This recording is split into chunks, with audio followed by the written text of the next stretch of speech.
is clear. Internal border controls must be temporary, exceptional, and only when necessary and proportionate. My message to ministers at last week's Justice and Home Affairs Council was also clear. I expect member states to comply with the court judgment. There is a growing awareness in the Council and growing resolve to address the long-lasting problem, to address it sustainably. And we are doing that by putting our new system of Schengen governance in action. I asked our new Schengen coordinator to develop a roadmap to swiftly move away from internal border controls. He had a very constructive first meeting with member states last week. They now need to follow the roadmap, address internal border checks and restore this area of free movement. And they need to do so with no further delay. If not, the Commission will consider necessary next steps. And while it is good and right to enforce the rules, we must also adapt our rule book to changing times, to meet evolving challenges. That's why we propose to revise the Schengen Borders Code, learning the lesson of the 2015 migration crisis, of terrorist attacks and of the pandemic, reinforcing the rules to make internal border checks truly a measure of last resort, subject to clear conditions and safeguards. Member states must assess the risks for border regions and look for alternatives first. Reinforced police cooperation is better than passport controls.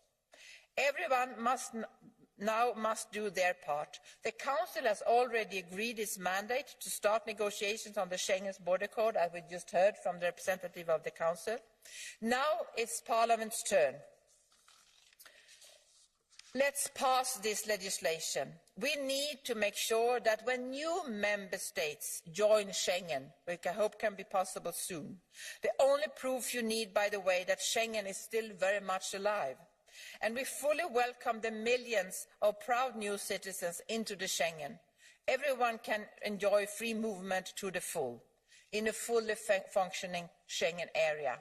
Thank you. Liels paldies.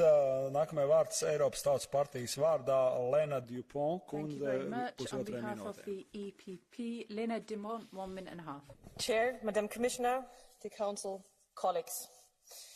Der Schengen-Raum ist einer der wichtigsten Bestandteile unserer Europäischen Union. Er ist noch nicht perfekt, er steht enorm unter Druck. Ihn zu bewahren, diese Errungenschaft zu schützen, ist vielleicht die Aufgabe unserer Generation.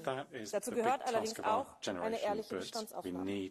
3 Mitgliedsländer wollen Teil vom Schengen-Raum werden und sollten endlich auch aufgenommen werden. Die Anziehungskraft, Madam Commissioner, Sie haben es gerade erwähnt, ist also ungebrochen. Gleichzeitig finden in mehreren Mitgliedstaaten interne Grenzkontrollen statt, ausdauernder, als es der Schengener Grenzkodex vorsieht. Warum ist das so? Weil uns klar werden muss, dass die Zeiten, in denen wir ausschließlich von friedlichen oder freundlich gesinnten Nachbarn umgeben waren, vorbei sind.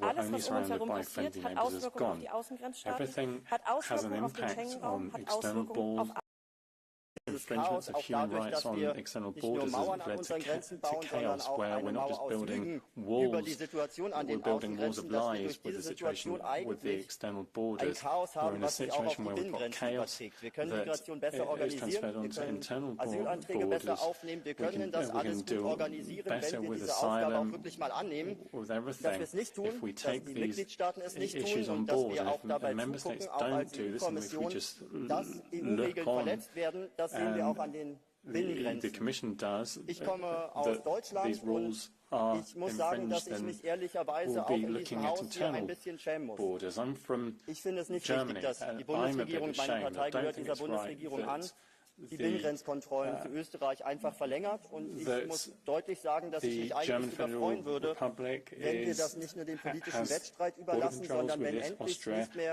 das Recht der Stärkeren in Europa gilt. Und die Mitgliedstaaten fühlen sich vielleicht manchmal stärker, sondern wenn wir wieder die Stärke des Rechts nach vorne holen würden. Deswegen glaube ich sogar, dass Vertragsverletzungsverfahren das richtige Mittel sind, um am Ende eine Entscheidung zu haben, wie können wir die Regeln am besten umsetzen. hinzusetzen, um auch eine Entscheidung zu haben, wie können wir den Schengener Grenzkodex am besten reformieren. Ich glaube, es geht jetzt auch darum, bei den Mitgliedstaaten dafür zu sorgen, dass diese wunderbare Errungenschaft an den Binnengrenzen, die wir haben, am Ende eine Errungenschaft ist, die nicht gleichzeitig aufs Spiel gesetzt wird. Liels paldies. Nākamai ID grupas vārdā ir Patricija Šanjon kundzei 1 minūtei. ID, Ms. Šanjon, 1 minute.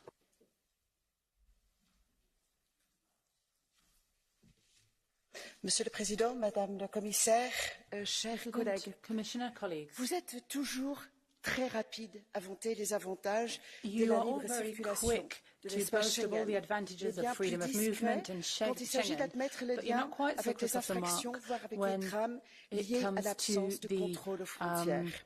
Toutes sortes de réseaux criminels, terroristes et mafieux, ainsi que des trafiquants de toutes sortes, profitent de la libre circulation entre pays et donc entre juridictions.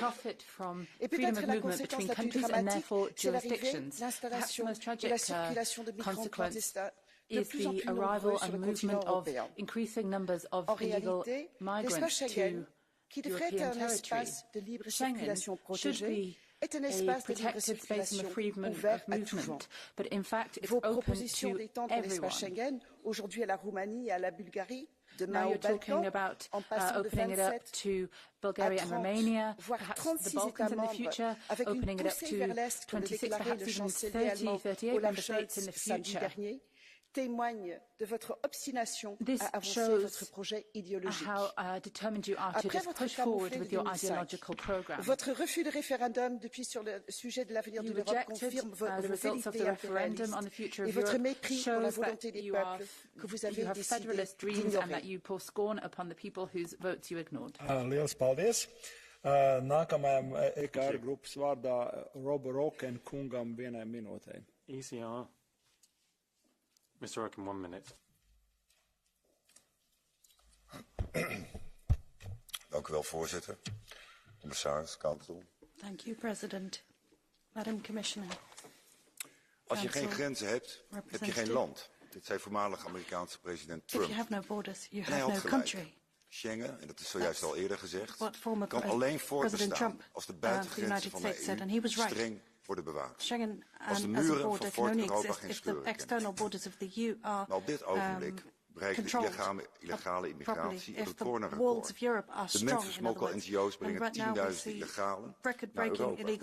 De EU laat het allemaal gebeuren in naam van de humaniteit. En het is dus niet meer dan logisch dat landen opnieuw grenscontroles invoeren. En het is ook goed dat de rechter heeft erkend dat de grenscontroles ook wettig zijn, ook als ze langer dan een half jaar duren. Maar laten we de achterliggende problemen niet vergeten. Allereerst, zelfs vandaag ook nog, de sabotage van de bescherming van de EU-buitengrens door een links-liberale meerderheid hier. Ten tweede, het continu gedoog de mensensmokkel.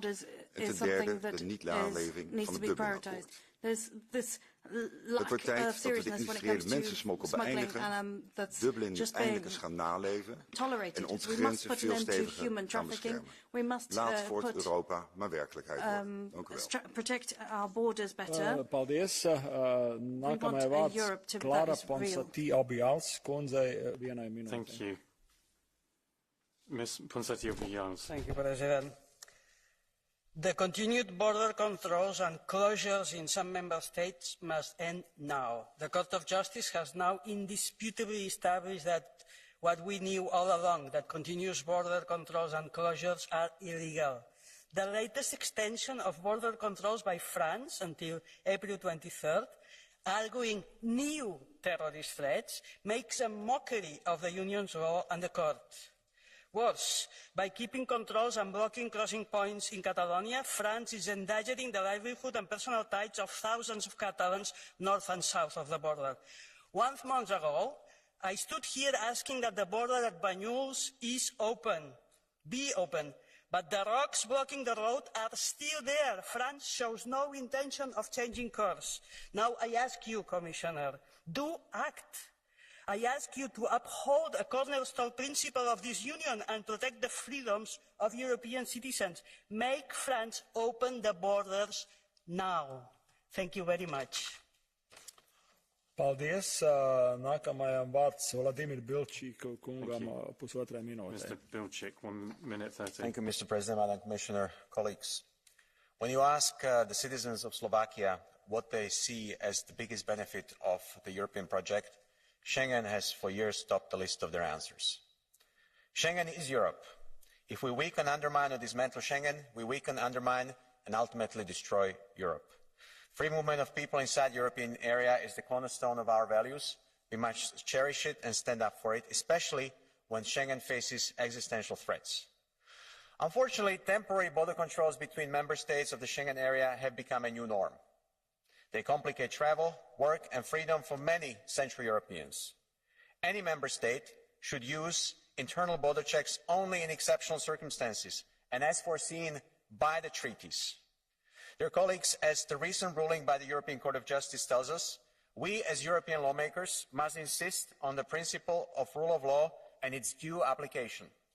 Member states must work on the basis of common rules. There is only one Schengen, and there are no bilateral, only joint European solutions to safeguard it.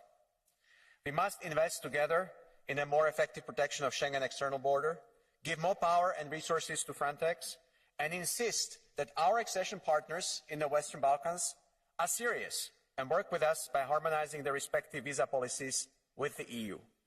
Schengen is European freedom that we must protect and spread. Thank you. Paldies. Nākamai vārds Silvija Guillaume kundzei 1 minūtei.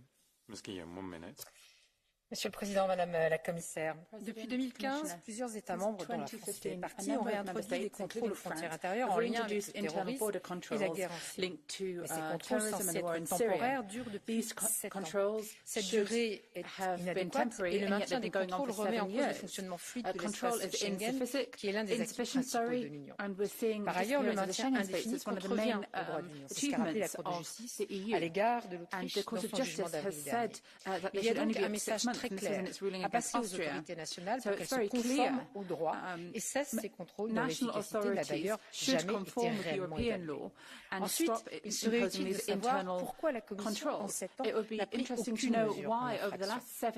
Comme rapporteur sur la révision du code frontière Schengen, j'essaierai de contribuer à encadrer strictement les réintroductions de contrôles aux frontières intérieures afin de revenir à l'esprit d'origine de l'espace Schengen, à savoir celui d'un espace de libre circulation. Paldies. Nākamai vārds Abir Al-Sahlani kundzei 1 minūtei. Ms. Al-Salini, please. Tack talman, fru kommissionär, representanter från rådet, kollegor. Schengen är utan tvekan en av de största vinsterna vi har med EU. Och när man frågar våra medborgare vad är liksom vitsen med EU, så är den fria rörligheten en av de första sakerna våra medborgare nämner. Det är vad ett fördjupat samarbete betyder, vad det leder till. Det är det här förtroendet för varandra vi har när vi följer också det vi har bestämt att vi ska göra. Well, it just goes to show what enhanced cooperation can achieve.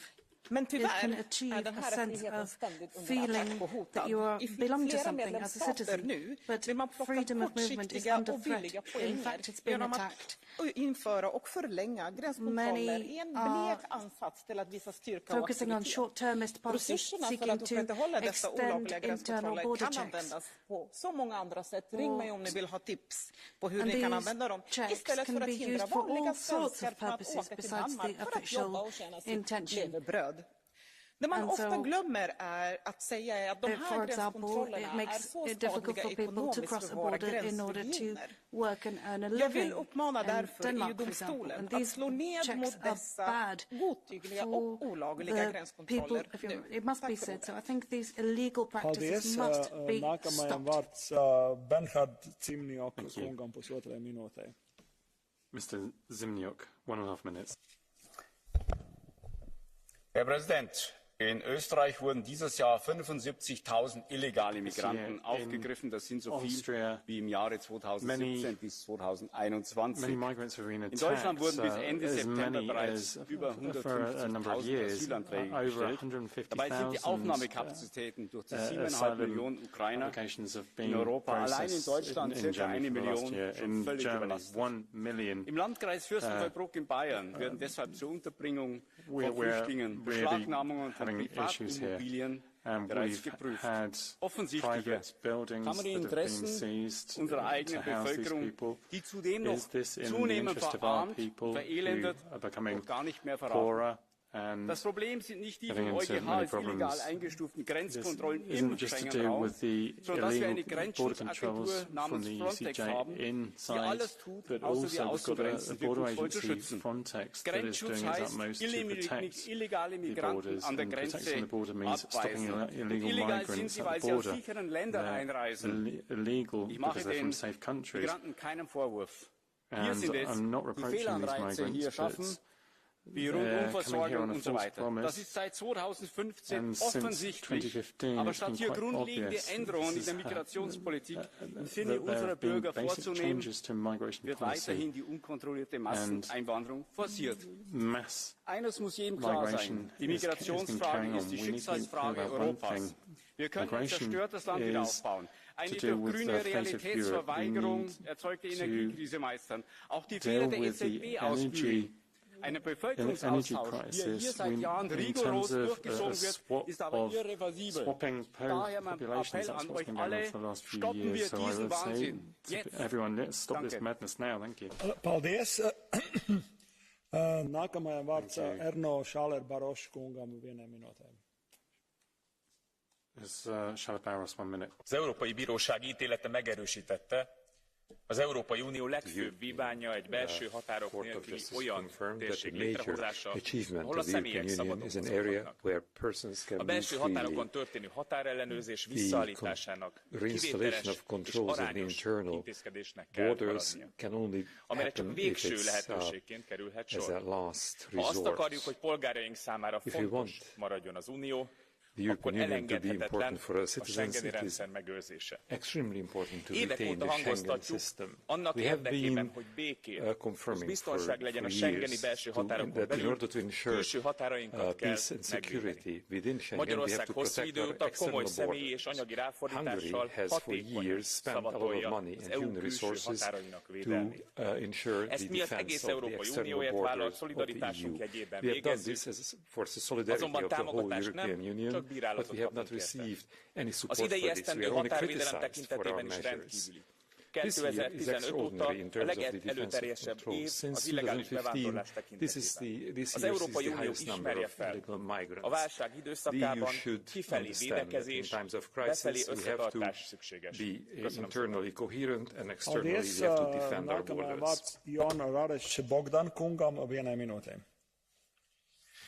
Excelențele voastre, distinsă doamnă comisar Ylva Johansson, pe mine m-au trimis aici românii, iar ei știu cel mai bine cum e să stai la ușa Schengen, în ciuda regulilor care ți-ar permite să călătorești fără restricții.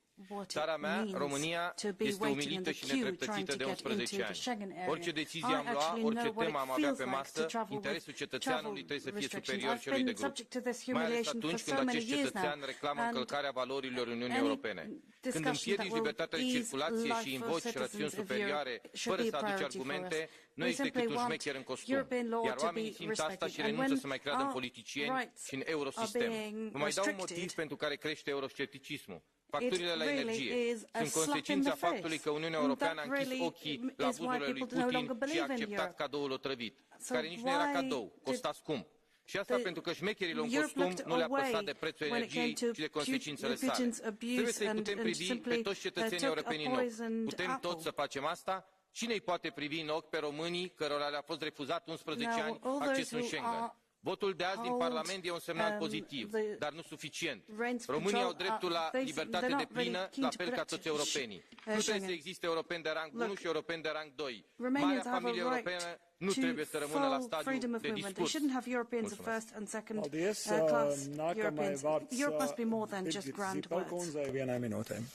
Thank you. Birgit Zippel, 1 minute, please.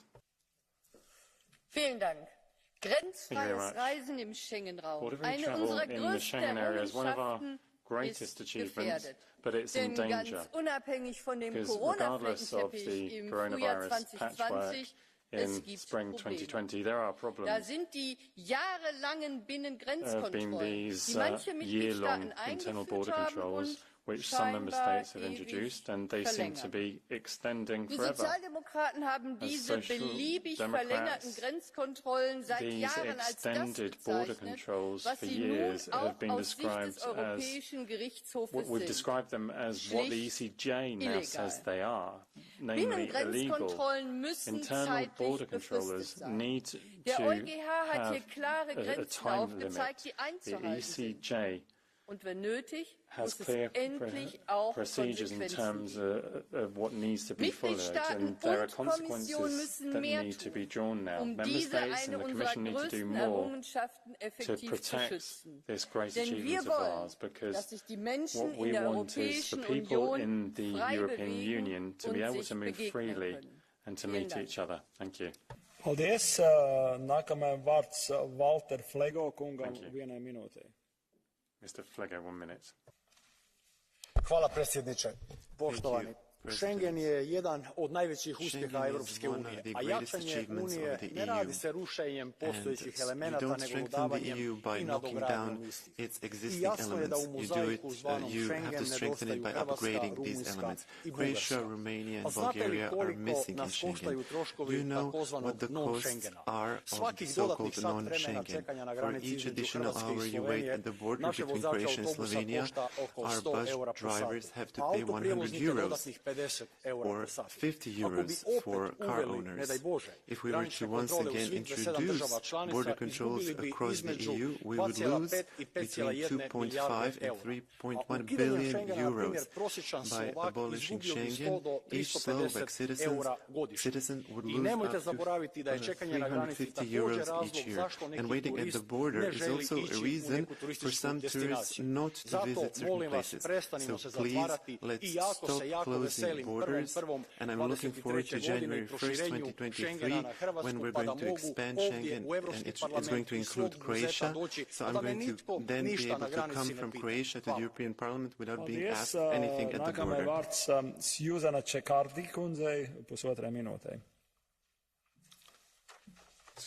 Grazie Presidente. Ormai molti anni fa l'Europa ha deciso di rimuovere le frontiere interne che separavano gli Stati membri per sviluppare lo scambio di merci e persone a livello continentale. Una scelta che ha favorito lo sviluppo delle reti, le infrastrutture, il commercio all'interno delle diverse aree europee. Il benessere e lo sviluppo economico però non si realizzano se non sono accompagnati dal rispetto di un dovere fondamentale, la sicurezza. L'impero di Roma si basava sulla Pax Romana, che garantiva ai popoli al suo interno di prosperare, mentre le legioni dell'imperatore ne vigilavano i confini, amministrando la possibilità per i barbari di accedere ovunque. Quando è venuta meno la sicurezza dei confini, è venuta meno anche la prosperità dei popoli. Domandiamoci allora, questa Pax europea, come pensiamo di amministrarla e di difenderla, se rinunciamo alla sicurezza interna e alla difesa delle frontiere esterne? Da anni i paesi che si affacciano sul Mediterraneo sono quelli che regolano gli ingressi, che poi si riversano in tutta Europa. Negli anni in cui ha governato la sinistra, le politiche dell'accoglienza indiscriminata hanno fatto entrare centinaia di migliaia di irregolari. Ora, per nostra fortuna, proprio al confine meridionale dell'Europa è tornata al governo la Lega in Italia. E questo immenso lavoro di controllo e vigilanza dei nostri confini europei lo faremo noi italiani. Ci aspettiamo il vostro sostegno. Paldies. Nākamajam vārds Juan Fernando Lopes Aguilar kungam vienai minūtei. Mr. Lopes Aguilar, 1 minute. Gracias, señor presidente. Querida comisaria Johansson, nunca como en esta legislatura habíamos discutido tanto sobre Schengen en problemas, under pressure, in very bad shape. Y tenemos razones para estar preocupados porque Schengen es de lejos el activo más preciado cuando se le pregunta a la ciudadanía europea de la construcción de la Unión Europea. Significa libre circulación de personas. Yeah, sorry, Mr. Lopez Aguilar, there is no interpretation, so. No interpretation. Sorry, you will have a time again. Sorry about that. There's been a technical Shall I go fault. again? It seems to be Let's resolved try. now. Shall I go again? Now there's interpretation. Let's try. Okay. Querida comisaria Johansson, nunca como en esta legislatura habíamos discutido tanto sobre Schengen, dire straits, under pressure, in very bad shape. Tenemos razones para estar preocupados porque Schengen se identifica como el activo más precioso de la construcción europea, libre circulación sin fronteras interiores. ¿Y qué ha sucedido? Que una sucesión de episodios de crisis, y particularmente la pandemia, ha puesto de manifiesto que los Estados están simplemente violando Schengen, que hace tiempo que dejó de ser un acuerdo, como a menudo se le evoca. No, es derecho europeo legislado. Hay un código European law. There is a Schengen la code sentencia to del Tribunal de protect Justicia lo que pone de Schengen. manifiesto es que And the un Estado court miembro en ruling particular actually shows very clearly that violó one el state Código de Fronteras in particular Schengen frente a has otros Estados been miembros y lo hizo además violating the Schengen discriminatoriamente con Agreement respecto in de a sus discriminatory ciudadanos. way Y esto nos recuerda, por vis-a-vis, tanto, que las the condiciones citizens of para la other countries. interposición de Now, fronteras think interiores tienen que estar objetivadas, tienen que estar correctamente internal comunicadas border a la checks has to be Comisión y coordinadas justified. por la There have to Comisión y además tienen que estar due limitadas justification. en There el have to be tiempo. limited Y eso es checks, exactamente lo que dice la time-limited sentencia. No nos sorprende, checks. That's what porque the es lo que ruling venimos says diciendo en very este clearly. Parlamento Europeo una y otra vez. Por tanto, la And this conclusión Parliament has es been clara. saying so time Necesitamos and deducir again. las lecciones, We need to necesitamos draw una lessons from gobernanza all Schengen this. a la We altura de este need objetivo de la construcción europea y sobre todo necesitamos no solamente un fully operational a Schengen system sino that's un up Schengen as to a the whole standards que of this incluya de una vez a Croacia, Union. a And we need a Rumanía Schengen that is y a complete, Bulgaria including antes de final de año. Croatia, Gracias, señor presidente. Bulgaria and Romania. By the end of Paldies. this year. Vārds Vlad Marijus Botoš kungam vienai minūtē. Mulțumesc, domnule președinte, doamna comisar Johansson, domnule viceprim-ministru Bartos. Uniunea Europeană are chiar în numele ei ideea care a stat la baza acestei construcții economice și politice. Uniunea. Pot fi momente în care poate părea că e mai bine și simplu să fii singur, fiecare pe cont propriu. Dar chiar această pandemie prin care am trecut ne-a arătat că soluția este unitatea. Programul Next Generation EU este o altă dovadă că împreună avem mai mari șanse de a face față provocărilor cu care ne confruntăm. Războiul din Ucraina vine să accentueze această demonstrație. Fără sprijin de la toate statele care prețuiesc democrația și respectarea legii, Ucraina n-ar fi reușit să țină piept Rusiei și îi ține zi de zi. Toate statele membre ale Uniunii Europene, odată cu semnarea tratatelor, au semnat pentru unitate, pentru respectarea legilor, pentru o Uniune în care este adevărat, avem provocări, dar care ne aduce mai multe beneficii. Controalele la granițele interne ale Uniunii și ținerea în afara spațiului Schengen a unei țări precum România, care a îndeplinit toate criteriile tehnice, nu fac decât să anuleze această unitate de care avem atâta nevoie. Așa cum s-a pronunțat Curtea Europeană de Justiție, controalele la granițele interne trebuie să înceteze. We observe countries such as Romania adhering to a criteria but not being part of this. And the ECG shows that border controls need to be stopped now. Thank you. Hvala lepa. Če kdaj smo v času najhujših COVID restrikcij lahko res vsi videli, katera prednost Evropske unije je med najbolj ključnimi. Videli smo, kako je, ko so praktično vsi državni mejni nadzori spet nazaj, v Sloveniji smo zaprli celo v občine. Zdaj pa povejmo Bobu Bob še enkrat. Mejni nadzori znotraj Schengna brez upravičenih razlogov so nedopustni. Onemogočajo prost pretok ljudi.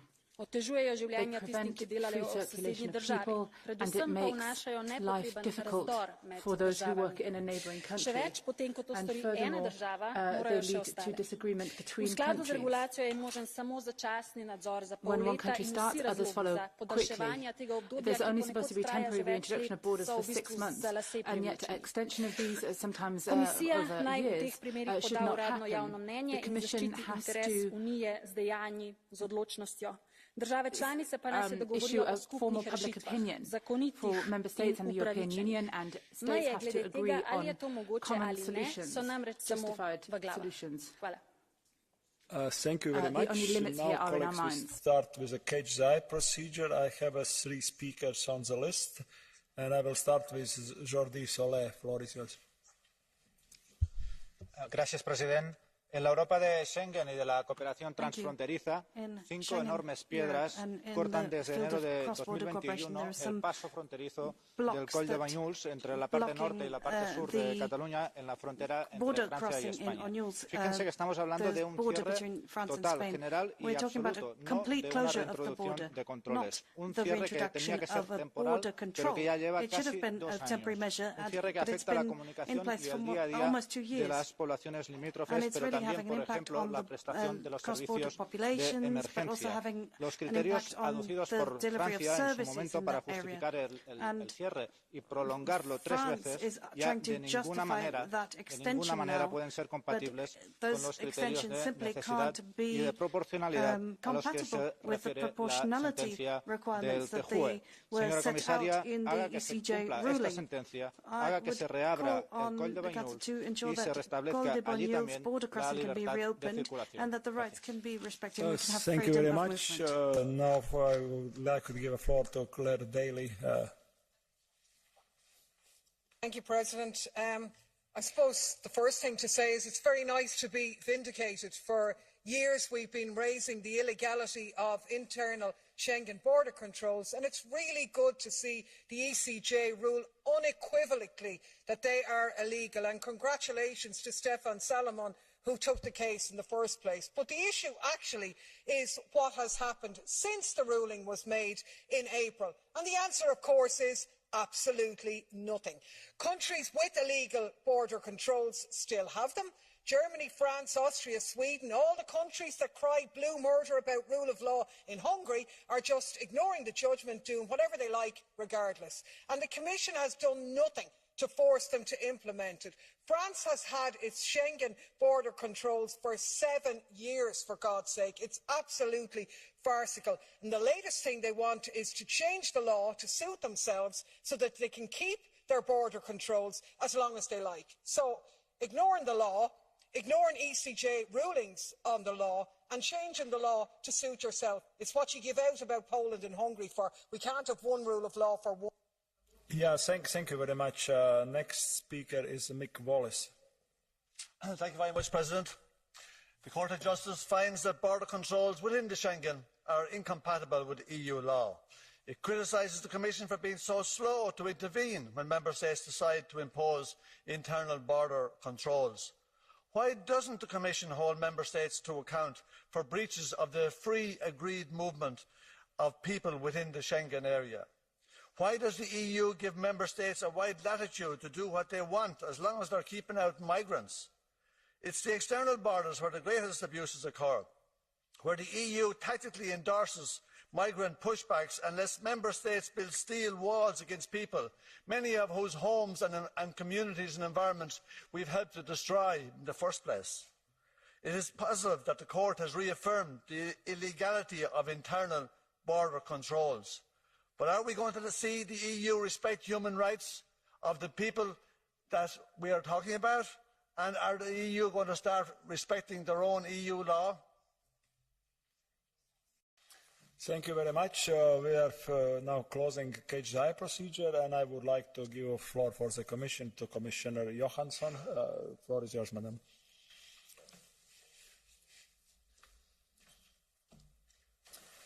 Thank you very much. Thank you for your intervention, and thank you for your strong, vocal commitment to the fully functioning Schengen area and the free movement. We have a common goal, a stronger and resilient Schengen area without internal border controls. Many of you have raised the importance of now welcoming Croatia, Romania and Bulgaria into Schengen, and I fully agree. Mr. President, any legislation is only as good as its effective implementation, and you have raised this, many of you.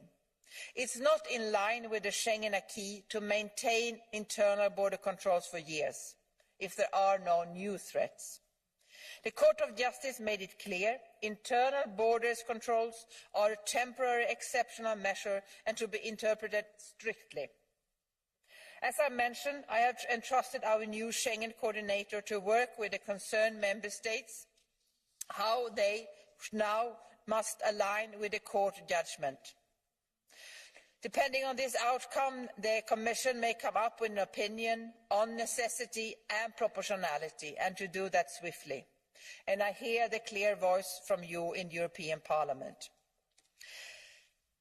Can I also say that there is a clear link with the strengthening of police cooperation and the renewal of the Schengen Border Code to make sure that Member States have access to better tools to protect citizens. Internal border controls is not the best use of resources. We need to reinforce the security of the Schengen area. We need to reinforce the scrutiny of the Schengen area to ensure the proper functioning. This is also part of making Schengen resilient and strong. Thank you very much for the debate. Thank you very much, Commissioner. Now floor is open for Deputy Prime Minister Mr. Bartos. Floor is yours. Mr. President, honourable members, Madam Commissioner, the Council remains committed to upholding the integrity of the Schengen area. As Commissioner Johansson said at the Home Affairs Council last week, we held an exchange of views on the overall state of Schengen area, and indeed the Member States committed to implementing a series of recommendations which would reduce the need to reintroduce internal border controls. There is also a strong consensus around the fact that internal borders control are exceptional measures and must obey to the principles of proportionality and necessity. Respecting these principles is key to the protection of Schengen and is fully in line with the recent ruling of the EU Court of Justice. Let me also underline one more the importance of the proposed amendment to the Schengen Borders Code, which contains several elements that will equip us to deal more efficiently with the current challenges at our borders.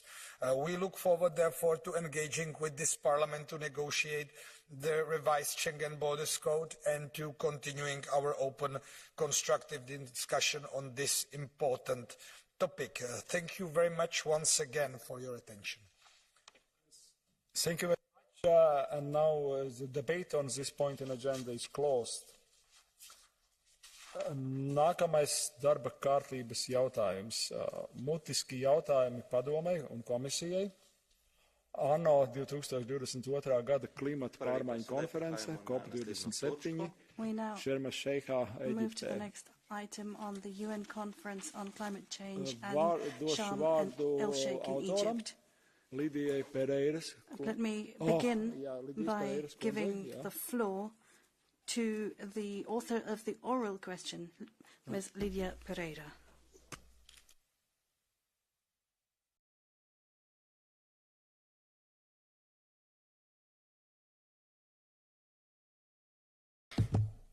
Muito obrigada, Sr. Presidente. Caros colegas, bem sabemos que o desafio das alterações climáticas é enorme e tem de ser enfrentado. Por essa razão, este Parlamento tem sido a instituição europeia mais ambiciosa na exigência da transição climática. De resto, como se sabe, os europeus são hoje quem mais faz na luta contra as alterações climáticas. Também por isso, ações de ativistas que mais não fazem que estragar obras de arte e património não passam de espetáculos mediáticos que devemos condenar, sem qualquer consequência prática e sem qualquer ganho para o planeta ou para a causa ambiental. Não é estragando o património cultural que preservamos o património ambiental. Sabemos as nossas prioridades para esta COP27. A injustificada invasão russa à Ucrânia faz da transição energética europeia uma urgência ainda maior. Putin, além da morte e destruição que espalha, está a prejudicar a economia europeia e mundial e a ser dos principais responsáveis pelo prolongamento do funcionamento de centrais a carvão e pelas suas consequências no meio ambiente. Mas a nossa autonomia pode ser garantida e os preços da energia podem baixar com investimentos em energias renováveis. O plano RePowerEU aumenta ainda mais a ambição climática da UE, para além das reduções em curso decorrentes da Lei Europeia do Clima, podendo ir além da redução de 55% das emissões previstas até 2030. Assim perguntamos ao Conselho e aos governos nacionais o que falta, além da coragem política, para subscreverem as posições do Parlamento a este respeito. Da mesma forma, perguntamos à Comissão o que pensam para que todas as partes cumpram a meta geral do Acordo de Paris. Como pensam aumentar o papel da iniciativa privada na transição? E se não consideram que internamente temos deixado para trás o apoio à adaptação e aumento da resiliência dos territórios? Caros colegas, apesar do conflito com a Rússia, o retorno aos combustíveis fósseis tem de ser evitado a todo o custo. E os líderes políticos europeus que estão hoje a bloquear as interligações energéticas, em particular com a Península Ibérica, devem ser denunciados. Precisamos de solidariedade e de responsabilidade. E temos de dizer a líderes europeus que bloqueiam as interconexões energéticas com Portugal e Espanha para poderem vender energia mais cara ao resto da Europa. E assim bloqueiam soluções que ajudariam as pessoas a ter acesso a energia mais barata e renovável. Emmanuel Macron e o seu governo são hoje o rosto do egoísmo europeu. Temos de atingir os objetivos no que toca aos investimentos públicos e privados para travar e para nos adaptarmos às alterações climáticas, com consequências tão graves como as que temos assistido por toda a Europa. Os países mais pobres têm de ser apoiados na sua transição para energias limpas e temos de aumentar rapidamente e com estratégia o investimento em inovação e tecnologias limpas. Enquanto no PPE queremos a descarbonização, a esquerda radical quer a desindustrialização e a destruição da economia. As cidades, enquanto territórios onde se concentram grande parte da população e das emissões de gases de efeito de estufa, tem de assumir um papel de maior relevância na mitigação e adaptação às alterações climáticas. Aliás, nem tudo deve ficar nas mãos dos governos nacionais, em particular quando muitos deles não demonstram capacidade para fazerem o que tem de ser feito, como, por exemplo, o que acontece com o governo português, como face à desertificação que afeta o sul da Europa ou os fogos florestais que todos os anos dizimam várias vidas. Mas vamos para esta COP com os olhos postos no que o mundo pode fazer melhor. O Egito, sendo um país com um grande passado, pode ser também um país onde se dá um passo gigante em direção a um futuro melhor. Temos o dever e a obrigação de deixar um mundo melhor às novas e às futuras gerações. Thank you very much. Now I would like to give the floor for the Council to Deputy Prime Minister, Mr. Bartosz.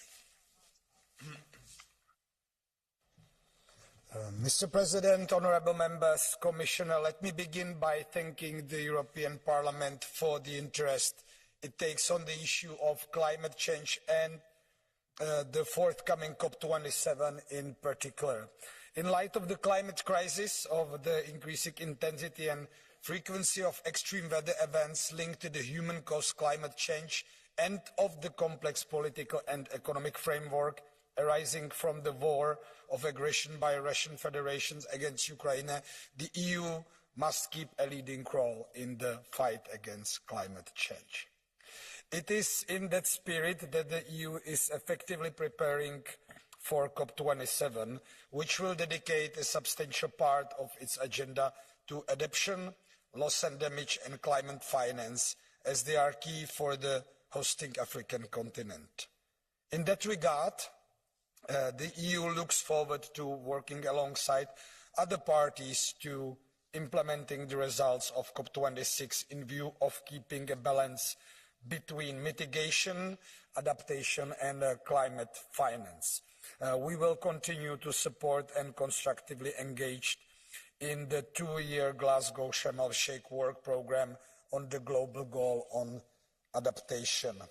In accordance with the process set out at COP27, the EU will contribute to the operationalisation of the Santiago Network for averting, minimizing and addressing loss and damage associated with the adverse effect of climate change. I understand that the Parliament is particularly interested in the actions that the Council has been taking to ensure that significant progress is made during COP27. As regards nationally determined contributions, the Council reiterates ahead of the climate conference in Sharm el-Sheikh that international engagement through strong rule-based multilateralism is crucial for achieving successful results in addressing climate change. In line with the EU position expressed at the previous COPs, the Council currently prepares an ambition proposition in view of COP27, which should be agreed by the ministers at the Environment Council on October 24th. All United Nations climate change parties have been urged to revisit and strengthen by the end of 2022 their nationally determined contributions as necessary to align them with the Paris Agreement goals. Similarly, in Glasgow, parties were asked to present or update their long-term low greenhouse gas emissions development strategies towards reaching net zero emission by 2050. Ambitions and actions are essential in this critical decade to ensure that credibility of the implementation of the Paris Agreement and to reach climate neutrality in sustainable way. Therefore, the Council encourages all parties to accompany their nationally determined contribution with robust and solid domestic policy frameworks and actions to increase their short and long-term ambitions and to enhance climate action, including the use of domestic carbon prices.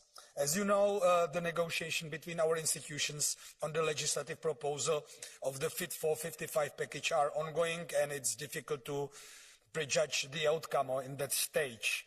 Nonetheless, it is important to note that on that ambition, we have mutually confirmed our agreed goal of at least 55% emission reduction by 2030. I can assure that the Czech presidency is doing its utmost to make as much progress as possible on all the Fit for 55 files concerned. Let me now focus briefly on climate finance, making all financial flows consistent with a pathway towards 1.5 degrees Celsius goal, and climate resilience development is essential to the implementation of the Paris Agreement and for the shift to a climate-neutral, adaptive, resilient global economy and society.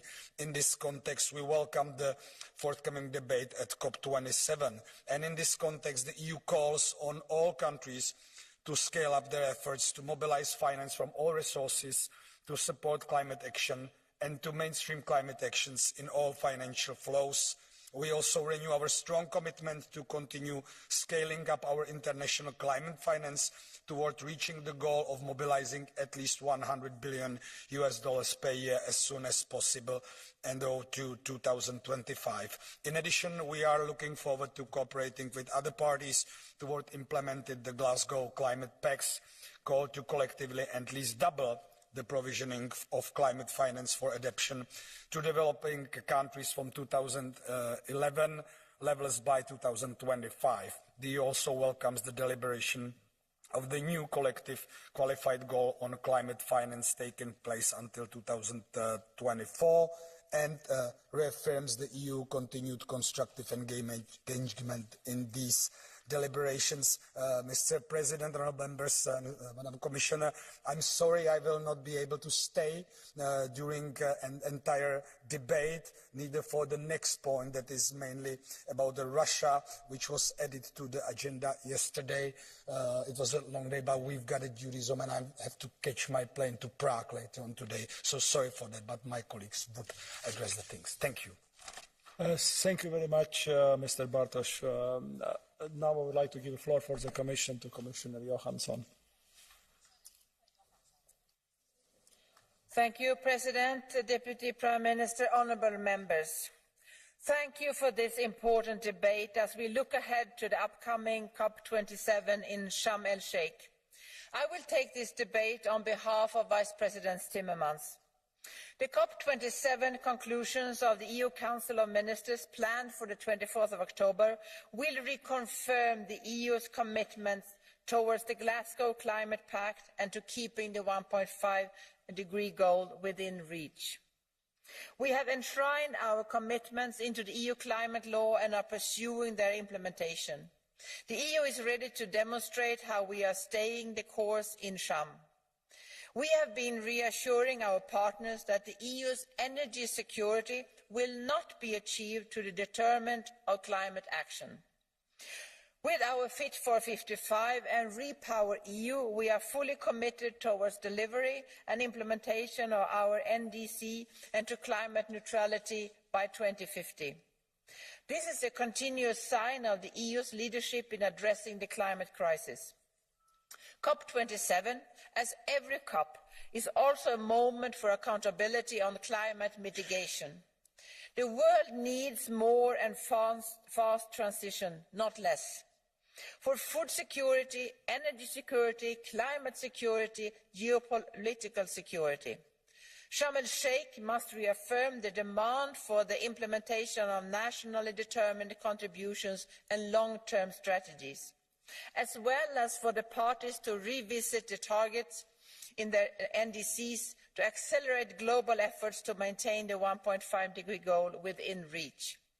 The COP must also adapt a mitigation work programme to cut emissions in this critical decade, to implement what we agreed in Glasgow on phasing out fossil fuel subsidies, phasing down coal, reducing methane emission and aligning our NDCs with the 1.5-degree goal.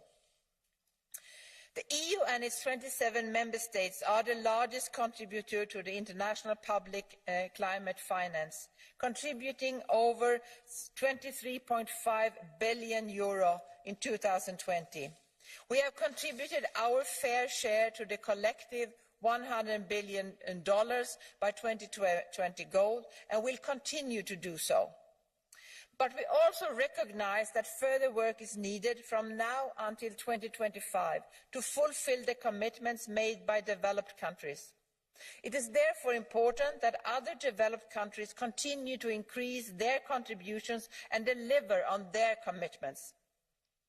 But public finance alone cannot deliver the trillions of dollars of investment required annually for climate finance. While it plays an important role in support for adaptation and support for the most vulnerable countries and communities, the scale of investments needed requires action by all countries to mobilise private investment and shift finance flows towards the low-emission, climate-resilient development. That means especially stronger engagement of the private sector. To do so, we need to align all financial flows with the Paris Agreement long-term goals. The smartest and the most efficient thing we can do is to put a price to carbon and stop subsidising it. Avoiding and reducing emissions while increasing our resilience to climate change needs to be mainstreamed into every investment decision, domestically and globally, as well as into national budgets and the development finance system. In recent years, the EU and its member states have launched policy initiatives to make finance flows consistent with low GHG emissions and climate-resilient development. Cooperation is the key lever, and it can ensure peer learning. Developing countries should be supported in implementing initiatives specifically aimed at making finance consistent with climate objectives. On climate adaptation, we see three building blocks for an outcome in Sharm el-Sheikh. Encouraging the development of more national adaptation plans in developing countries. These plans are the foundational tools to inform action at national level and are catalyzers for increasing ambition and attracting finance. Second, informing the global stocktake in 2023, in reviewing overall progress made on adaptation through general recommendations on insights acquired this far. And third, identifying key issues and the interlinkages with other environmental agreements, such as the Biodiversity Convention and the Sendai Framework for Disaster Risk Reduction.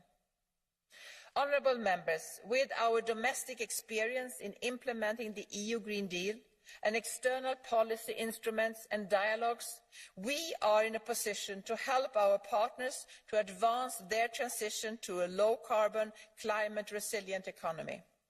We cement that position and offer our joint strong support to the Egyptian COP27 presidency for a successful outcome in Sham. Thank you. Thank you very much, Commissioner. Tagad vārds Eiropas Tautas partijas vārdā Pēter Līzes kungam 1,5 minūtē. On behalf of the EPP, Liebe Kolleginnen und Kollegen, wir sind vielfältigen Herausforderungen im Moment ausgesetzt, aber der Klimawandel ist nach wie vor langfristig das größte Problem und wir müssen bei allen anderen Schwierigkeiten den Klimawandel im Blick haben und ihn bekämpfen. Das geht natürlich nur international. Deswegen ist diese COP so wichtig und zwei Dinge stehen im Vordergrund. Erstens die Hilfe für Afrika und andere least developed countries. Hier bitte ich den Rat und die Kommission, sich die Mandate des Parlaments bei ETS und CBAM sehr genau anzusehen. Wir haben nämlich sehr konkrete Forderungen, wie wir hier helfen können. Und das sollte vielleicht vor der COP auch aufgenommen werden in den jeweiligen Trilogen. Dann Ambitionen. Vielen Dank an die tschechische Präsidentschaft, dass sie 3 Berichte priorisieren und dass wir da vielleicht die Einigung haben, schon vor Sharm el-Sheikh. Ich denke, dann sollten wir stolz sein. Wir sollten nicht unser Licht unter den Scheffel stellen und wie einige Anträge es scheinen lassen, dass wir als Europäer das Problem sind, wenn das internationale 1,5 Grad Ziel nicht erreicht wird. Wenn wir unsere Pläne erfüllen und mit dem, was das Europaparlament verlangt, werden wir sie übererfüllen. Dann werden wir in 2030, selbst dann, wenn die Amerikaner ihre Pläne erreichen, was nicht so sicher ist, dann werden wir 2,5 Mal weniger Pro-Kopf-Emissionen haben als die Amerikaner. Deswegen ist es, glaube ich, richtig, stolz zu sein und den Rat daran zu erinnern, was das Parlament an zusätzliche Ambitionen bringt und nicht sein Licht unter den Scheffel zu stellen. Also gehen wir mit Optimismus und Überzeugungskraft nach Sharm el-Sheikh. Vielen Dank. Paldies. Nākamajam vārds SND grupas vārdām Čavī Lopes kungam 2 minūtēm. Javi López. Muchísimas gracias, presidente. Comisaria, la comunidad internacional se reúne de nuevo para abordar el cambio climático. Lo hacemos en la COP27 en Egipto. Y lo hacemos cuando continúa habiendo una gran grieta, una gran brecha, una gran distancia entre nuestras aspiraciones retóricas y las acciones, los hechos que acometemos. Y de hecho, además, ocurre esto cuando estamos a punto de llegar al punto de no retorno. Mientras tanto, los fenómenos meteorológicos extremos se multiplican, las sequías, las inundaciones o las olas de calor.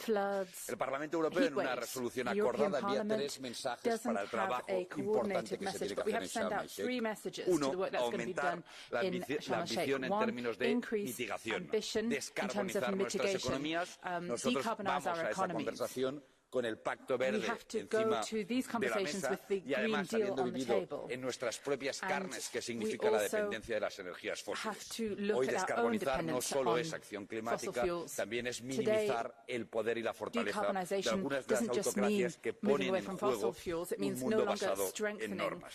2, necesitamos grandes inversiones en adaptación, porque el cambio climático es una absoluta realidad y porque sabemos que esas inversiones son eficientes económicamente, disminuye la posibilidad de catástrofes en el futuro y son socialmente justas, porque luego las catástrofes acaban afectando siempre a los más vulnerables de los países en vías de desarrollo.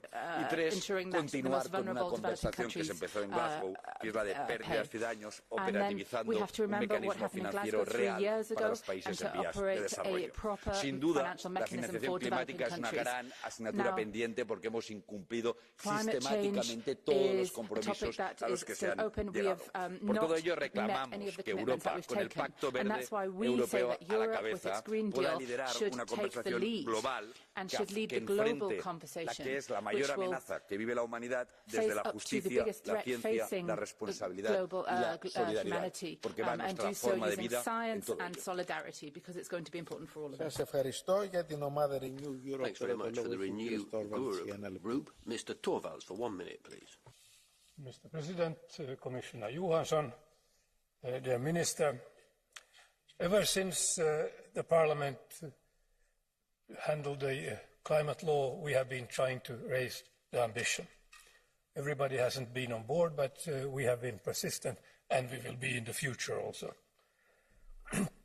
It doesn't require some sort of genius to understand that losses and damages will be the main topic during the conference. And sad to say, we have more losses and damages in the world for the moment being than probably for the last 10 years before. You just need to go to the Gulf of Finland and look at the amount of gas being flared by the Russians just some kilometers away from the Finnish border. So we have a lot of things to do and take care of. Yesterday we sat down with a young lady from Kenya, Elizabeth Watuti, and heard about her version, how her world looks. And the conclusion is very simple. There is a lot of work to be done in Sharm and a lot of work to be done afterwards. Thank you. Σας ευχαριστώ. Για την ομάδα των Πρασίνων το έχει on behalf of the Green Group, Mr. Holmgren for 1.5 minutes, please. Tack så mycket, herr ordförande. Ikväll har vi med oss en ung klimataktivist från Kenya, Elizabeth Watuti. Vi var några som träffade henne och pratade med henne igår om de miljontals människor som just nu bokstavligen verkligen är i fronten för klimatkrisen, klimatkatastrofen. Människor som riskerar svält, människor som inte har tillgång till någonting så självklart som rent dricksvatten och mammor som vandrar varje dag för att åtminstone försöka gräva upp lite drinking water, people who walk for hours every day just to find some water that they're able to drink. Orsakat minst av utsläppen nu är de som riskerar att drabbas värst av konsekvenserna. Och det här gäller ju då såklart inte minst unga kvinnor i fattiga delar av världen. Det här är verkligen kärnan i klimaträttvisan. Generation, geografi och genus. Vi får aldrig glömma det perspektiven. Och vi får heller aldrig glömma bort och blunda för det faktum att det är vi i den rika världen som har orsakat mer än hälften av de totala utsläppen sedan industrialiseringen. Vi fokuserar ofta på utsläppen här och nu, men det som orsakar klimatförändringarna är de totala utsläppen. Och där måste vi i den rika världen kliva fram och ta fullt ansvar. Det räcker tyvärr inte längre att bara prata om klimatanpassning. Vi måste nu, inte minst under COP27, fokusera på loss and damage, skador och förluster. Och där måste vi i den rika världen kliva fram och ta fullt ansvar för det som är orsakat. The problems that have been caused, and we need, as I say, to take responsibility of what we've done. Thank you, President. Thank you, says the President. For the ID Group, Ms. Beigneux, for 1.5 minutes, please. Merci, Monsieur le Président, Madame le Commissaire. Les semaines se suivent et se ressemblent dans cet hémicycle. Nous sommes devant un énième texte qui accable encore une fois notre continent. Pour vous, l'Europe n'est pas assez verte, et pour vous, nos concitoyens ne font pas assez d'efforts. Mais les efforts de nations en ont fait, la preuve en est, l'Europe est le continent le plus vertueux sur le plan environnemental, bien loin devant la Chine ou encore les États-Unis. Les citoyens subissent une crise énergétique sans précédent, alors même qu'ils se remettaient difficilement de la pandémie. Alors dans ce contexte, nos objectifs de décarbonation sont tout simplement suicidaires. Jusqu'à présent, les choix utopistes de l'Union européenne sont intenables. Escroquerie du carbone, neutralité climatique irréalisable, parc éolien massacrant nos écosystèmes, racket des contribuables européens au profit des pays en développement, chantage aux migrants climatiques ou encore rôle exorbitant donné à la Commission dans les futures négociations de la COP et la liste est bien longue. Et tout ça pour quel résultat? Cela va se traduire par un appauvrissement et un déclassement européen sur fond bien évidemment de culpabilité climatique pendant que vous laissez les mains libres à tous les projets mondialistes ultra polluants. Face à vous, nous prenons une écologie qui valorise le local plutôt que le global. Une écologie réaliste et inspirée par nos entreprises sur le terrain.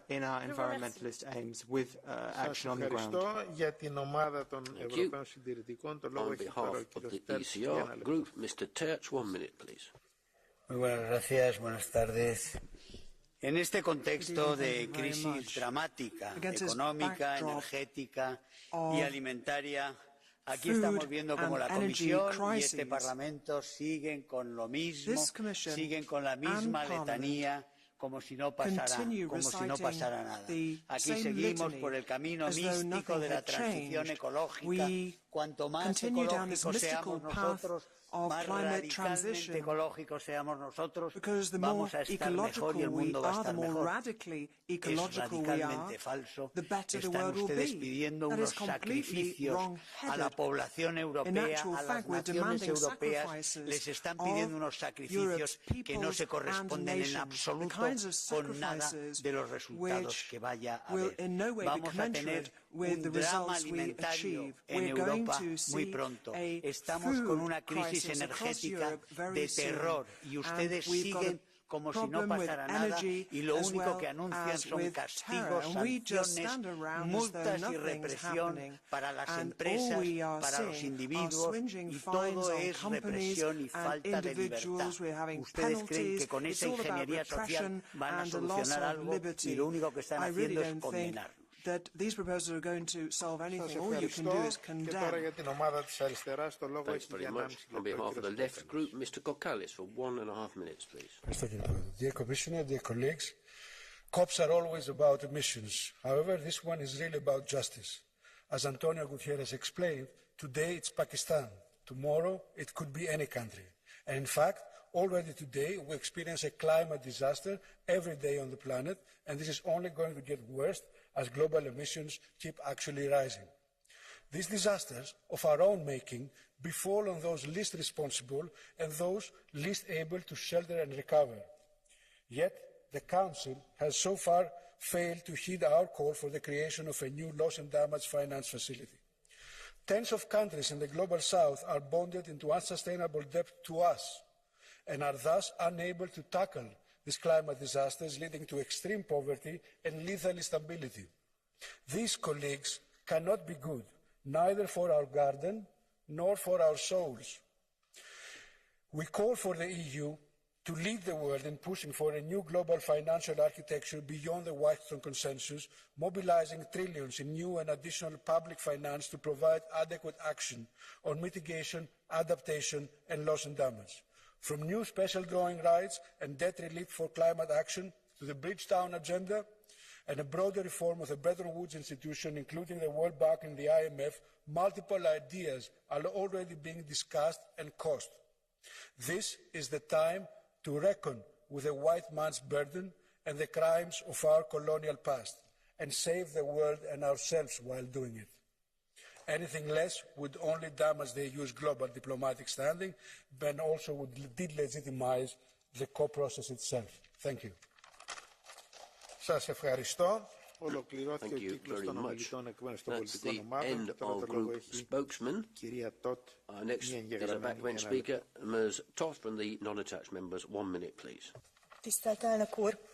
A háború hatására mérsékelt célkitűzésekkel indulnak neki a világ országai a COP27 klímakonferenciának. A visszafogottság oka az energiaválság és az elhibázott szankciók, mindezek ugyanis tovább emelték és emelni is fogják az energiaárakat mind európai, mind pedig globális szinten.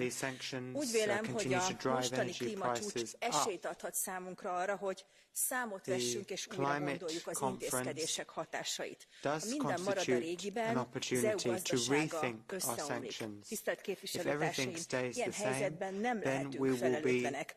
Átgondolt és betartató vállalásokra van szükség, mert az eltúlzott intézkedési javaslatok továbbá az EP állásfoglalásában szereplő korai céldátumok már a versenyképességünket is veszélyeztetik.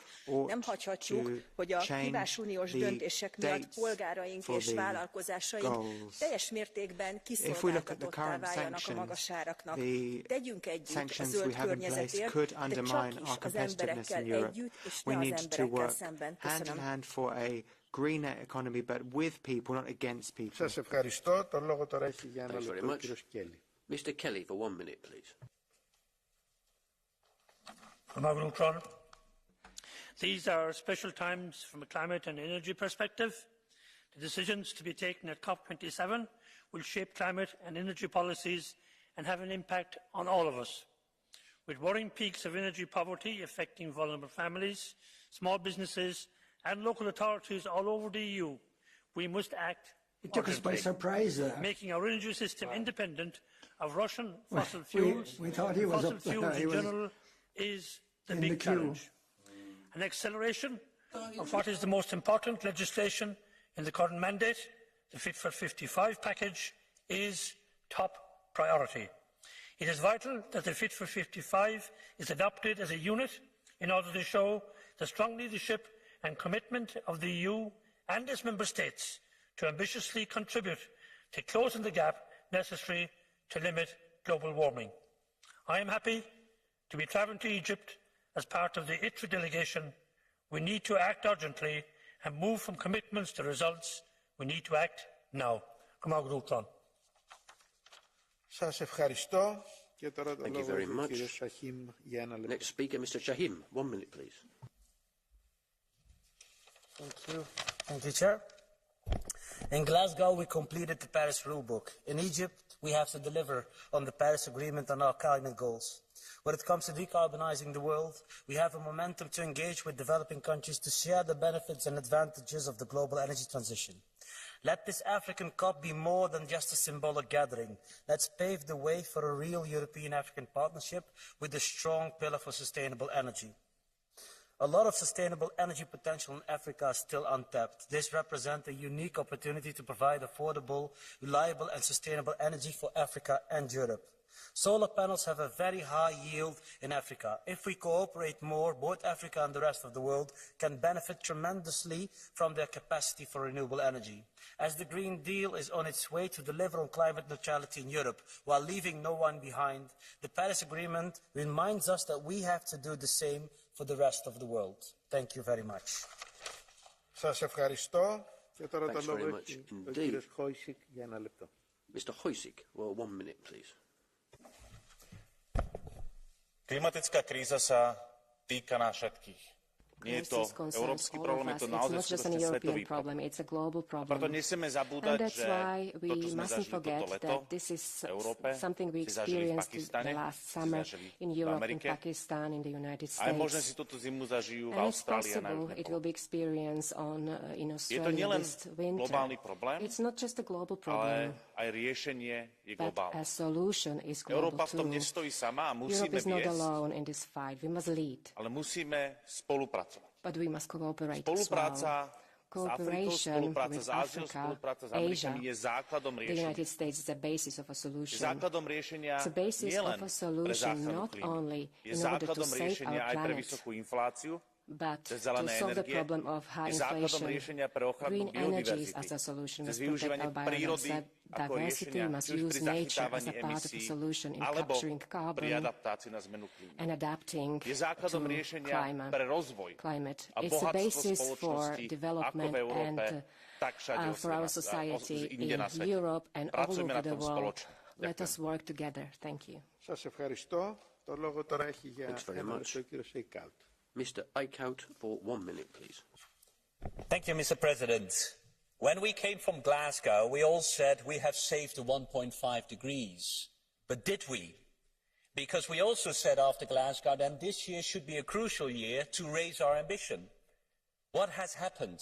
Australia hasn't done it, but not so much have we seen of a raised ambition. But even maybe more problematic is that also the consistency in our policies is at stake. And here I really would like to call upon the European Commission, if we are going to do a booster of Repower EU, can we make sure this is not again another financing of fossils? Because we see now Europe running for a lot of LNG at the cost of the LNG price for the rest of the world. So we really need to take stock and really make sure that the next Repower EU is a renewable-only Repower EU. But what we've also seen is that the climate impacts are stronger and more intense than ever before. Look only at Pakistan. And this means loss and damage will be a key point on the agenda. And here to the Council has left. Please stop on this bureaucratic language saying we support a dialogue. We need more than support on a dialogue. We need a system to really address loss and damage. We need more than a dialogue. We need action. Σας ευχαριστώ. Το λόγο έχει τώρα για 1,5 λεπτό ο κύριος Μαγέρ.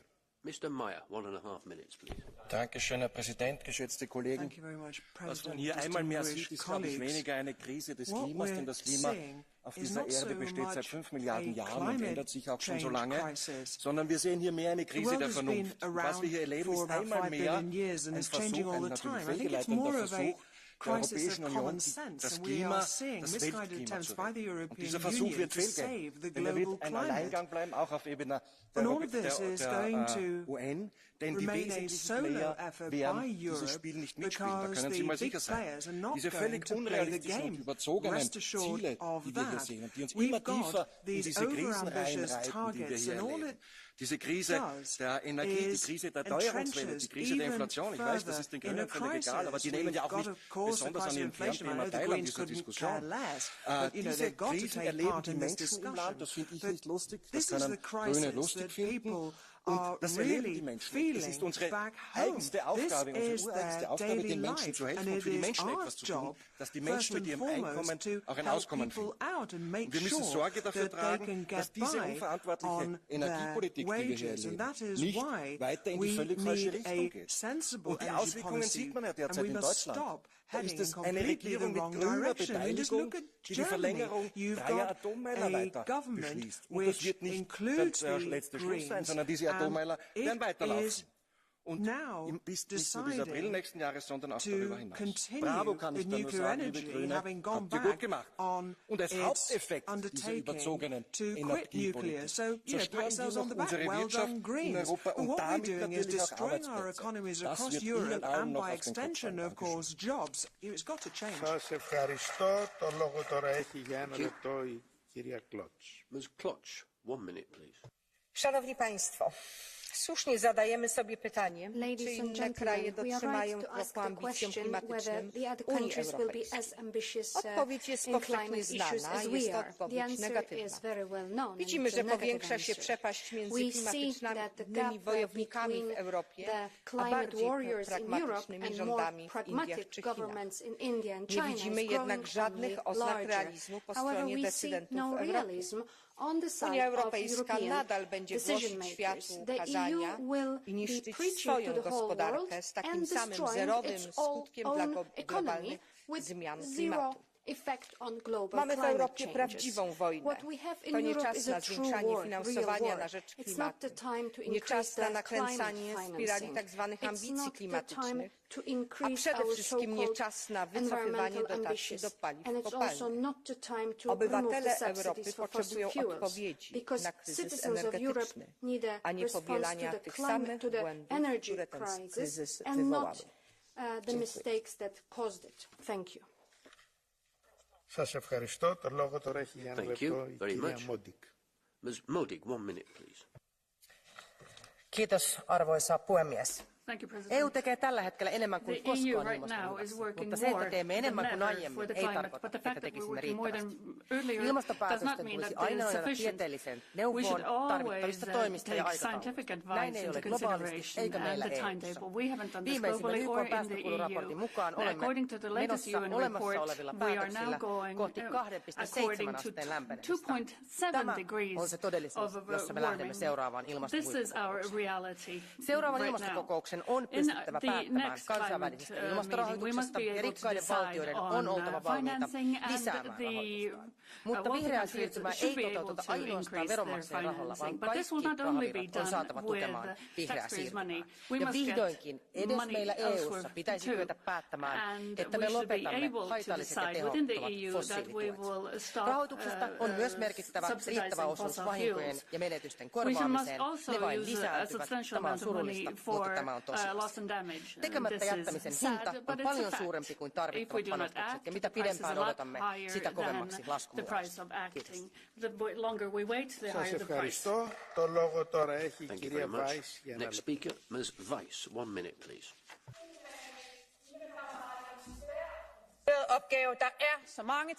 This is a difficult task, and there's so much that we need to say again and again and again, but we must never stop. We have to deliver, also delivering a strong resolution about everything we have to achieve in Egypt next month. And this year we are actually well prepared, because we have drafted a very concrete resolution. We're in a time where citizens are doubting whether we are able to find solutions as politicians. So it's good that we have a strong resolution. But let me focus on two clear messages in this year's COP resolution. One of them is about water, and that being a challenged resource that we have to be better to administrate. We have to work more closely with a lot of stakeholders to be water smart. And it's also very positive that there's focus on SMEs and our competitiveness, both when it comes to the green transition, but also as a tool to actually achieving the Paris Accord. Thank you. Thank you. Ms. Burkhardt, one minute, please. Vielen Dank, liebe Kolleginnen und Kollegen, dass der Hauptsponsor der Klimakonferenz Coca-Cola heißt, scheint wie ein schlechter Witz. Und es sind doch genau diese Unternehmen, deren Geschäftspraktiken wir den Riegel vorschieben müssen, anstatt ihnen den Greenwashing-Teppich auszurollen. Und genau das ist unsere Hausaufgabe zwischen den Klimakonferenzen, wo wir ja als EU so dabei sind, dass wir sogar nachlegen können bei unseren nationalen Reduktionszielen. Allein mit Repower EU und mit Fit for 55 können wir mindestens 60% statt der bisherigen 55% Reduktion erreichen. Es braucht aber vor allen Dingen mehr Solidarität. Die Einsicht, dass einige Staaten es schwerer haben, sich vor den Folgen der Klimakrise zu schützen. Folgen, die die Industriestaaten mit ihrem fossilen Geschäftsmodell zu verantworten haben. Und hier muss es in Sharm el-Sheikh konkrete Zusagen für finanzielle Unterstützung geben, und dazu gehört auch ein dauerhafter Mechanismus zur Finanzierung von klimabedingten Schäden und Verlusten. Der russische Angriffskrieg hat uns gezeigt, wie verletzlich uns die Abhängigkeit von fossilen Energien macht. Und wir gestehen erst recht in der Verantwortung, auf dieser COP das globale Zeitalter der Erneuerbaren einzuleiten. Thank you.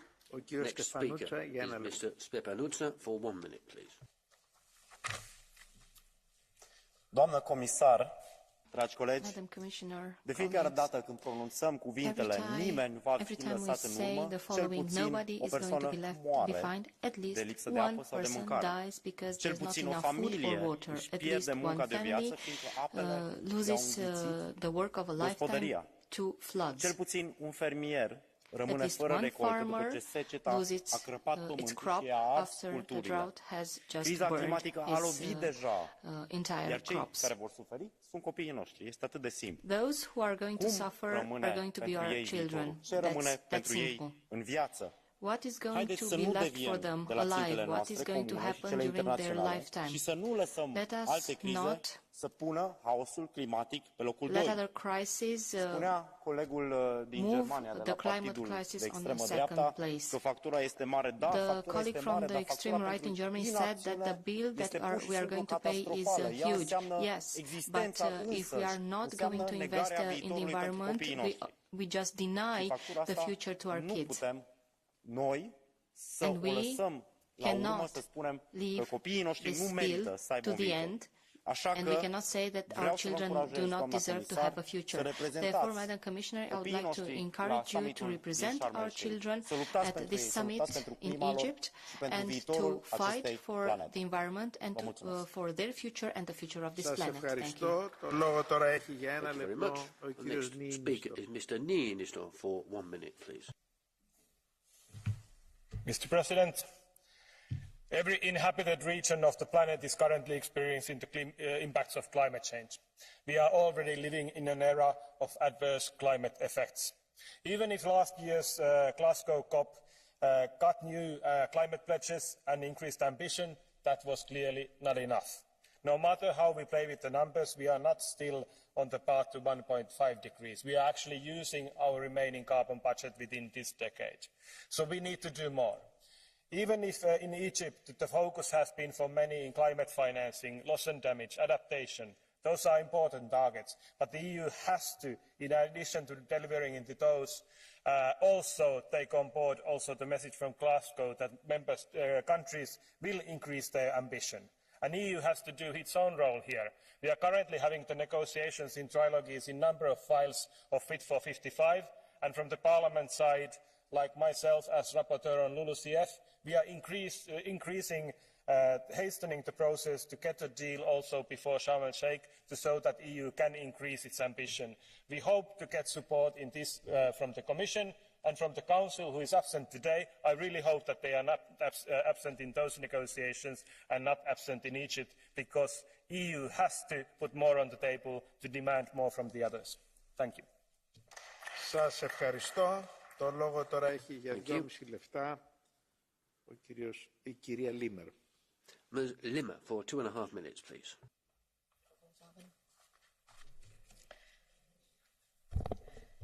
Lassen Sie mich heute verschiedene Begriffe zueinander in Relation setzen. Auf die selbst ausgerufene Klimakrise, Begriff Nummer 1, wird per politischen Beschlüssen mit einem Ausstieg aus einem funktionierenden künftigen Energiesystem reagiert, ohne sich eine vernünftige Folgenabschätzung für die europäische Wirtschaft zu kümmern. Eine Wirtschaft, die im Übrigen Umweltschutz, Begriff Nummer 2, nicht nur finanziert, sondern durch technische Innovationen erst möglich macht. Not only finances environmental protection, but also makes technological innovations possible, the kind of innovations that we need for our world and for our planet and for people. And environmental protection, that's concept number 2, has nothing to do with climate protection, concept number 3. Cutting down forests to build wind turbines in the breeding grounds of waterfowl is the polar opposite of environmental protection. The functioning of economy is dependent on the availability of energy, but we always talk about renewables, and that has led us to a fatal geostrategic dependence on gas. This is the cause of our energy crisis, concept number 4.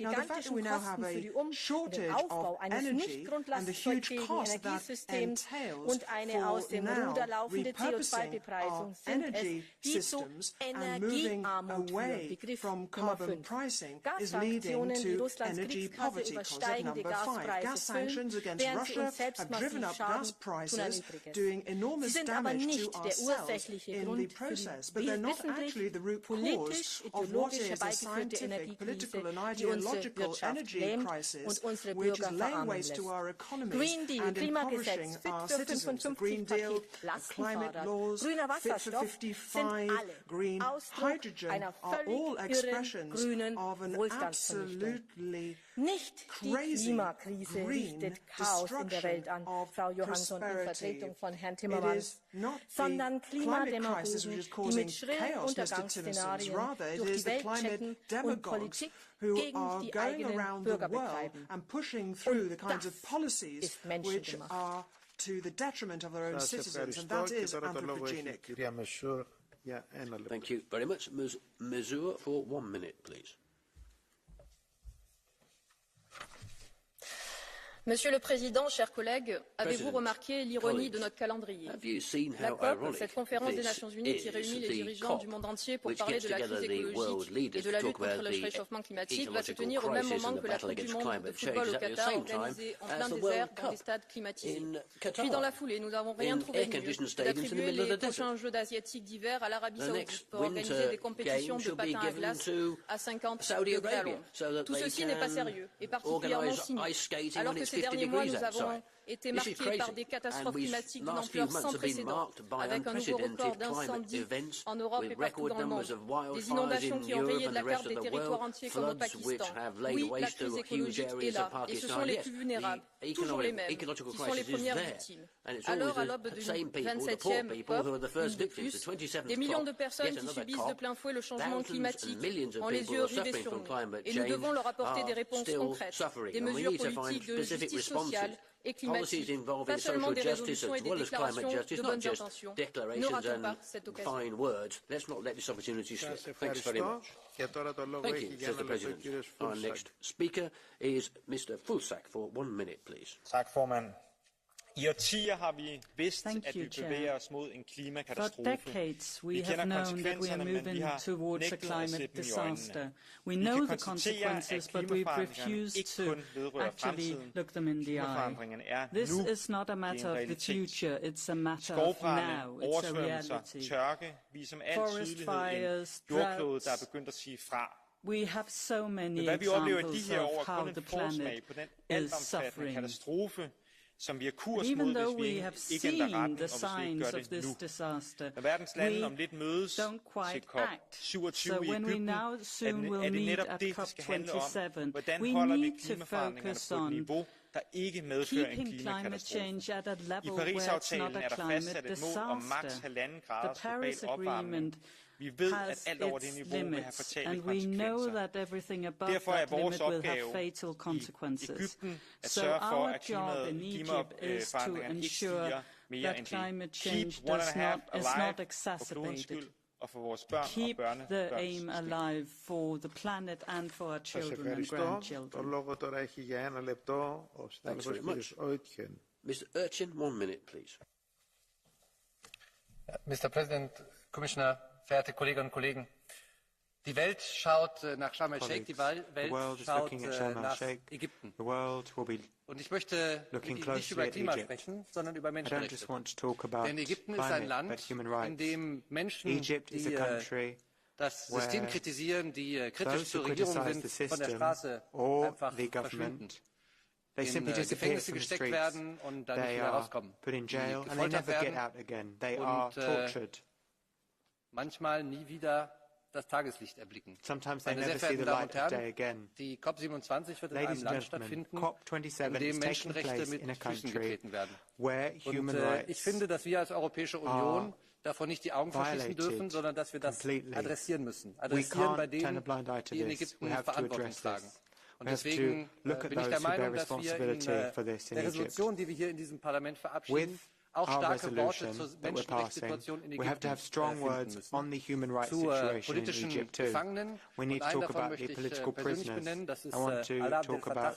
Er ist seit vielen Wochen in einem Hungerstreik, er droht zu sterben in der Unterdrückung dieses ägyptischen Regimes. Und ich finde, wir als Europäisches Parlament müssen unsere Stimme erheben für diese politischen Gefangenen, and we have to raise our voice for the political prisoners who are being suppressed and oppressed by this system. Thank you very much. Next speaker is Mr. Bloss for 1 minute, please. Meine Damen und Herren, es sind nur noch 3 Wochen bis zur Klimakonferenz.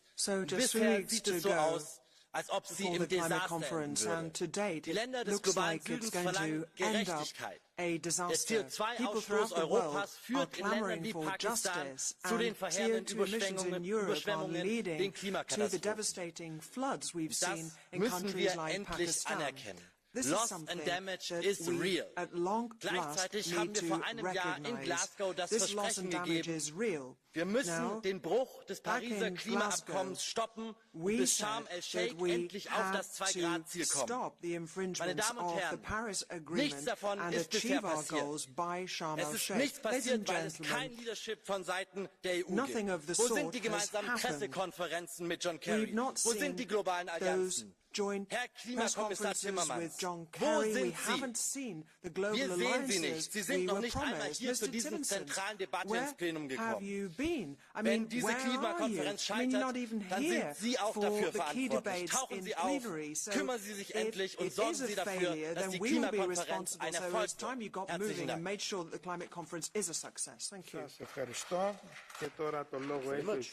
Next speaker is Mr. Falken for 1 minute, please. Sehr geehrter Herr Präsident, vielen Dank, liebe Kolleginnen und Kollegen. Die Faktenlage ist glasklar. Die globalen Ziele reichen nicht, sie reichen bei weitem nicht, um die Klimakrise aufzuhalten.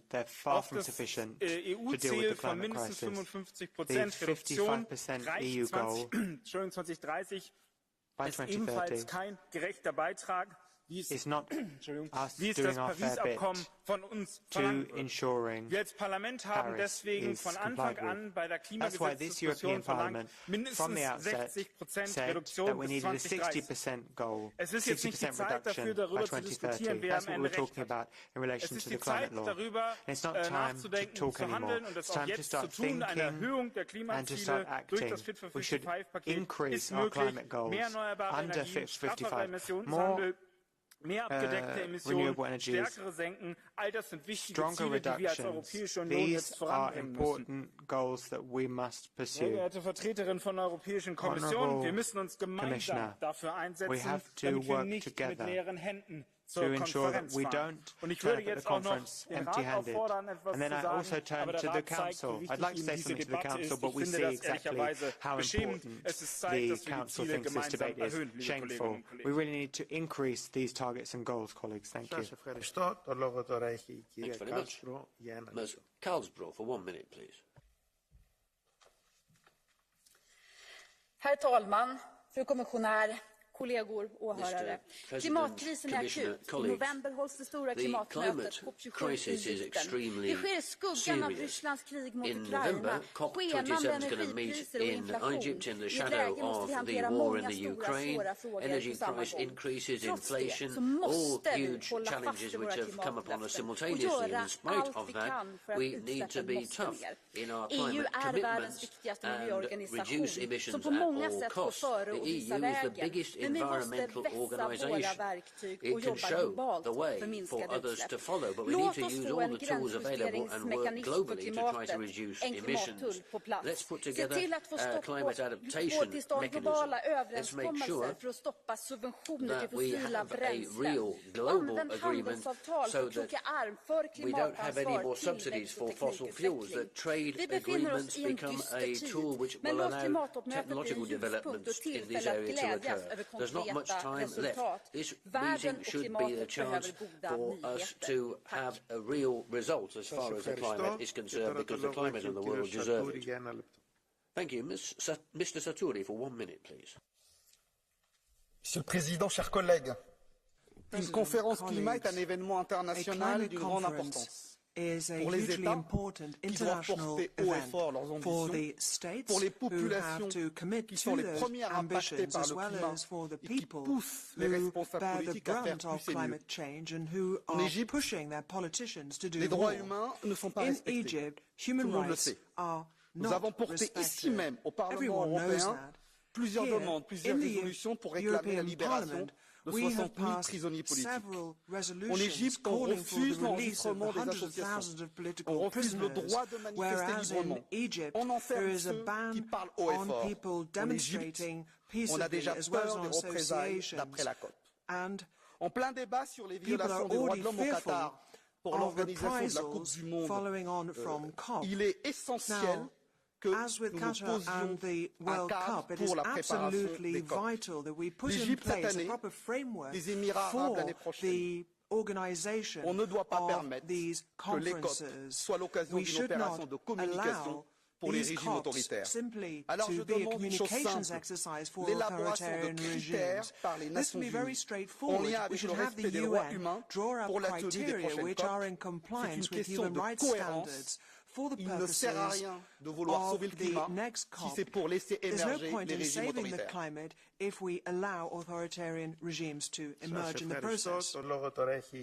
Thank you. Next speaker is Ms. Fritzon for 1 minute, please. Tack, herr talman, vår kommissionär. Redan vid dagens 1,2 graders globala upphettning så ser vi kraftiga översvämningar, värmeböljor och torka. Vi är på väg mot 2,7 graders uppvärmning och det är förödande för både vår natur, för utsatta grupper och för en fredlig och säker värld. Det är bråttom nu. Vi måste höja våra mål i COP27. EU måste visa vägen, visa hur sol, vind och vatten och biogas minskar både utsläpp, kostnader och det ryska beroendet. Och för att lyckas med detta, för att vi ska få till ambitiösa och hållbara överenskommelser, så måste också kvinnor ta plats vid förhandlingsbordet. Det är kvinnor och barn som drabbas hårdast av klimatkrisens konsekvenser. Det är också kvinnor och barn som idag är mest klimatsmarta i vardagen. Så låt COP27 bli vändpunkten där unga kvinnors röster och ledarskap för klimatet tas på allvar. Tack för ordet. We need to hear their voices. We need women to lead the way when it comes to climate change and tackling it. Thank you. Ms. Paulus for 1 minute, please. Vielen Dank, Herr Präsident, Frau Kommissarin, liebe Kolleginnen und Kollegen. Glasgow ist jetzt ein Jahr her und von den Versprechen, die dort gemacht wurden, wurde kein einziges eingehalten. 1 year ago, and none of the commitments have been met. We've got 19 countries who have submitted new climate goals, whereas all of them had promised to come in at under 2 degrees. So what we've got is a global talking shop, and emissions were supposed to be reduced, but to date, no country has put in place legislation suggesting how that should occur. And here in the EU, we've got the oil and gas industry who seem to be setting the course as to what limits should apply to the energy sector. We've already heard a great deal, and I don't want to repeat anything, but we should nevertheless make it clear that we have every euro of subsidies to fossil fuels causing 180 euros of damage. So that's what it costs, and we should be honest enough to say that to people who are calling for subsidies. Thanks very much. Mr. Andrieu, 1 minute, please. Merci, Monsieur le Président, Madame la Commissaire. La COP climat en Afrique, c'est l'occasion de rappeler un constat aussi cruel qu'injuste. L'Afrique est la plus faible émettrice de gaz à effet de serre au monde, et fait pourtant partie des plus grandes victimes du dérèglement climatique. Qu'il s'agisse des sécheresses, des inondations, des incendies ou de la dégradation des terres agricoles. Tous les signaux d'alarme sont allumés. Et je ne cite pas l'augmentation des cyclones ou le recul de la glace de la mer Arctique. Alors oui, il faut que les États mettent les bouchées doubles pour atteindre leurs objectifs climatiques à l'horizon 2030. Et ici, au Parlement européen, nous avons une immense responsabilité. Il ne pouvons plus dire des choses et faire le contraire. La droite et les libéraux ont voté avec nous en 2019 l'état d'urgence climatique et qui font tout aujourd'hui pour vider de leur substance les textes environnementaux du paquet Fit for 55, avec comme alibi la guerre en Ukraine ou la Covid, ils doivent changer d'attitude. Mesdames, Messieurs, vous vous trompez et vous nous mettez tous gravement en danger. Résoudre le problème majeur que représente le réchauffement climatique est une question de vie ou de mort. Et cela requiert de dépasser les petites stratégies politiciennes pour enfin lutter dans l'intérêt de tous et en particulier du continent africain qui accueille cette COP27 au mois de novembre. Je vous remercie. Thank you, said the President. Our next speaker is Mr. Heisel for 1 minute. Thank you, Chair. Aj v kontexte aktuálnej dramatickej situácie musíme ďalej podporovať naše ambiciózne klimatické ciele. To povedie aj k znižovaniu závislosti na tretích krajinách a posilňovaniu našej autonómie. Európska únia musí zostať svetovým lídrom v znižovaní emisí. Ale nezáleží iba od nás, či udržíme oteplovanie iba na úrovni 1,5 stupňa, a preto aj v Sharm el-Sheikh musíme presadzovať, aby si aj zvyšok sveta plnil svoje záväzky. Lenže realita je iná. Medzi našimi ambíciami vyspelého sveta a tým, čomu sme sa zaviazali a čo robíme, je veľká priepasť. Dosť bolo ďalšieho zvyšovania cieľov. My nemôžeme tlačiť na pílu. Potrebujeme konkrétne kroky smerujúce k riešeniu klimatickej núdze a k zabráneniu zbytočným státisícom úmrtí v dôsledku klimatických zmien. A to od urgentného znižovania emisí skleníkových plynov, zvyšovania odolnosti a adaptácie obyvateľov na drastické zmeny klímy až po záväzky k udržateľnému financovaniu boja proti klimatickej zmene v rozvojových krajinách. Musíme tiež mobilizovať súkromné investície a zapojiť sektory, ktoré 10 ročia zodpovedajú za najväčšie znečisťovanie. Ak to s klímou myslíme vážne, musíme tiež zabrániť exportu emisí a obchodovaniu s krajinami, ktoré nespĺňajú prísne kritériá, ktoré sme si my stanovili v našej únii. Thanks very much indeed. That's the end of the names of my speakers list. So we move on to the Catch the Eye procedure. I've got 5 requests. And we'll meet them all because of the importance of the issue. And the first speaker is up now.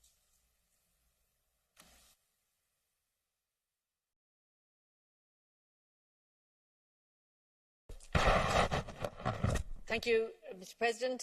The World Climate Summit taking place next week or next month is important that a progress is made there to tackle climate change.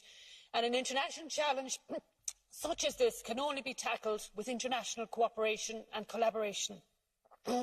We need governments, business, the public, and may I return at the end and clear my voice? Sorry. So we need governments, business, public, private sector to be involved if we are to deliver on our targets of 1.5 degrees.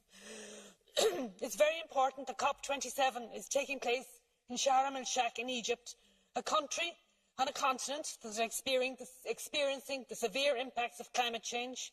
Countries such as Somalia and Ethiopia have severe drought at the moment that has led to crop failure, shortage of food and, of course, hunger. And the UN has predicted that more than 300,000 people in Somalia will be in famine by December of this year.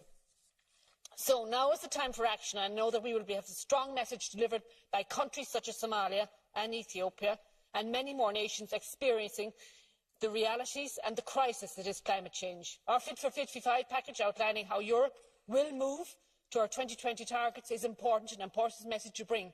But we need more, and we need leadership from Europe. We also need decisions, strong decisions taken from all players.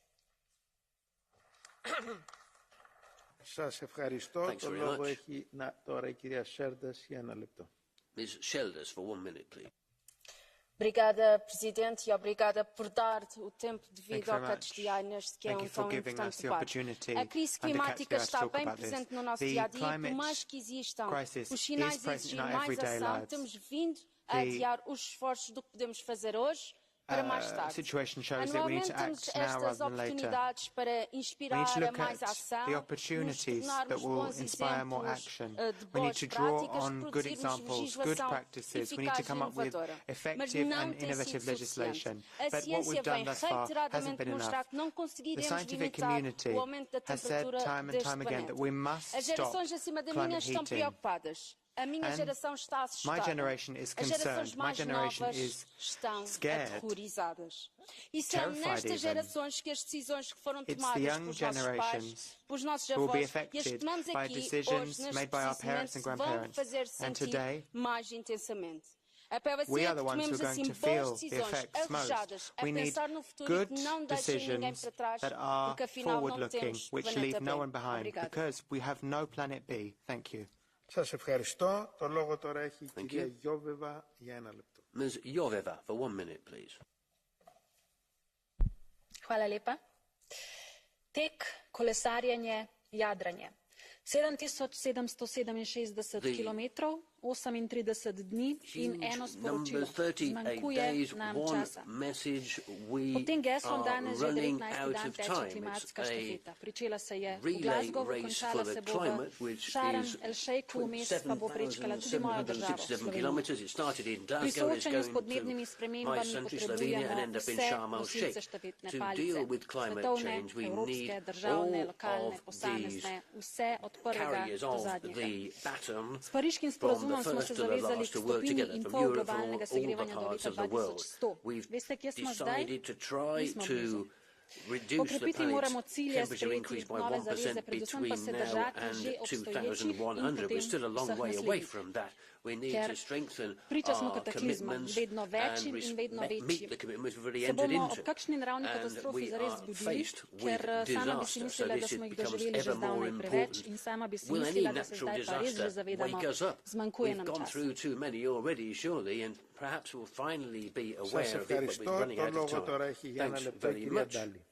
Ms. Daly, for 1 minute, please. President, for the first time the European Parliament is calling for a UN financing mechanism for climate reparations, and I have to say I really welcome that, because the sick truth about the climate crisis, as so many colleagues have pointed out, is that it's the poorest in society, those least responsible, who are always the hardest hit, and therefore it is only right that those actually responsible for climate destruction are the ones who end up paying up. And that's not about me and you digging deeper into our pockets and being charitable. No, we need to deal with the extreme polluters in society, not your neighbour driving to work or your granny going on an overseas holidays. It's the super wealthy who are taking up an outrageous amount of our carbon space and getting away with it. This is where we need to start, and therefore I'd encourage support for our amendments 13 and 16 on carbon inequality and curtailing private jet use. The richest 10% are responsible for over half of all carbon emissions. Private jet use is up to 30% higher than pandemic. This is madness. We need to get rid of our climate guilt and replace it with outrage. Σας ευχαριστώ. Το λόγο τώρα έχει ο κύριος Wallace για 1 λεπτό. Mr. Wallace, for 1 minute, please. Thank you very much, President. Is there something special about the military sector that makes its emissions not matter? Since the reporting of military emissions is voluntary, it doesn't happen. It only begs the question, why are we hiding the climate impact of the military-industrial complex from public knowledge? Estimates put the military sector at around 6% of all global CO2 emissions. 6%! Just remember that the global aviation is responsible for 2.5%. And the whole of Africa, with 1.2 billion, is responsible for 4. And yet, we never talk about what the military is, damage that they're doing. We tell ordinary people to turn their lights off and say nothing to the military-industrial complex. What about demilitarisation? What about peace? Did anyone spare a thought about the climate impact of shoveling over 3 billion into Ukraine's war assistance? What country did a climate impact assessment when increasing their military budget? Without peace, we will not have a stable climate. War is a climate change steroid, and many people in here seem to be hooked on it.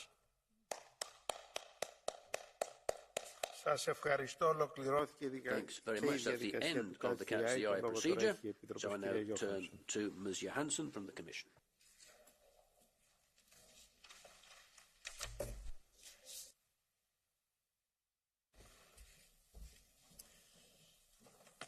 Thank you very much, President. I would like to thank members for raising important issues tonight, providing additional political momentum ahead of the COP. I appreciate your commitment to maintain the European Union's role as a leader in the field of international climate action. A strong and united European Union messaging will be instrumental to deliver. After Sham, our work must continue both domestically and internationally, and to help our partners to advance their transition to a low-carbon, climate-resilient economy. Thank you again for the opportunity of having this debate. The Commission looks forward to continuing the important dialogue with this House, working together for a successful outcome of Schengen. Thank you very much. Σας ευχαριστώ, κυρία Επίτροπε. Thank you very much, Madam Commissioner. That's the end of the debate. There's one motion for a resolution winding up the debate, and that vote will be held on Thursday. The next item on the agenda is a Commission statement on the impact of the Russian invasion of Ukraine on migration flows to the EU. On behalf of the Commission, I give the floor once again to Commissioner Johansson.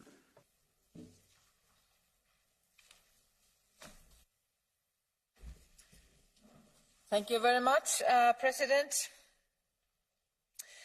I spoke to this House on the impact of war on the 8th of March, 12 days after the start of Putin's invasion. And that was 5 days after the member states swiftly and unanimously agreed to my proposal to activate the Temporary Protection Directive, giving Ukrainian refugees immediate protection in the European Union. I said that day, on the 8th of March, more is to come, worse is to come, millions more will flee. And more did come. Worse did come. Bucha, Izium, mass graves, torture, murder, rape. And more than 4.3 million Ukrainians have now registered for temporary protection in the European Union. But what I could not predict is the extraordinary response by member states and European citizens, rising to the challenge, housing refugees, providing access to healthcare and jobs, and places in school for nearly 650,000 Ukrainian children today. In those early days, I could also not predict many would soon return to Ukraine to fight, to support their country and their families. 2 weeks ago, I met with the mayor of Bucha. He told me 70% of his citizens had already come back. But as Putin losses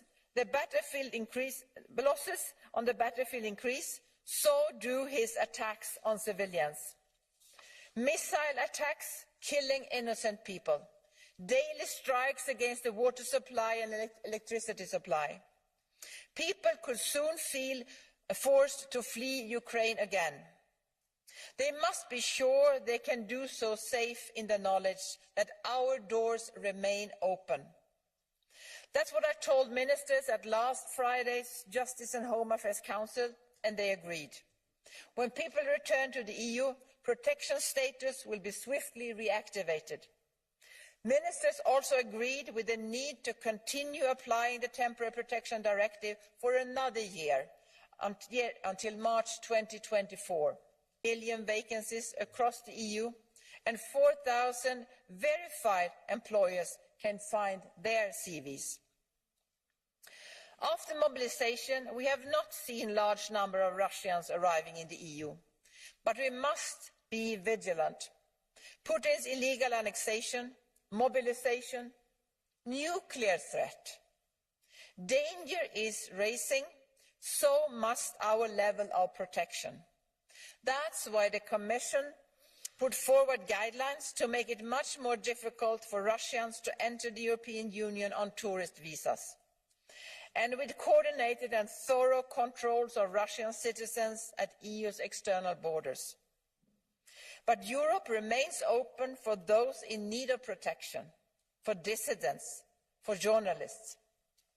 We do not yet see the war affecting migration from other parts of the world to the EU. We will continue to monitor developments closely and act accordingly. To end this crisis, first, Putin must lose. Seeking to divide us, Putin has only united us. And second, we need a pact on migration and asylum. I'm very glad that we already had the preparedness and crisis blueprint network in place, providing information critical for swift and decisive action. And I'm very glad that the EU Asylum Agency is in place with its reinforced mandate, giving stronger support to member states. Now we must put the rest of the pact in place. And I'm confident the cooperation between the presidencies and the Parliament is unprecedented.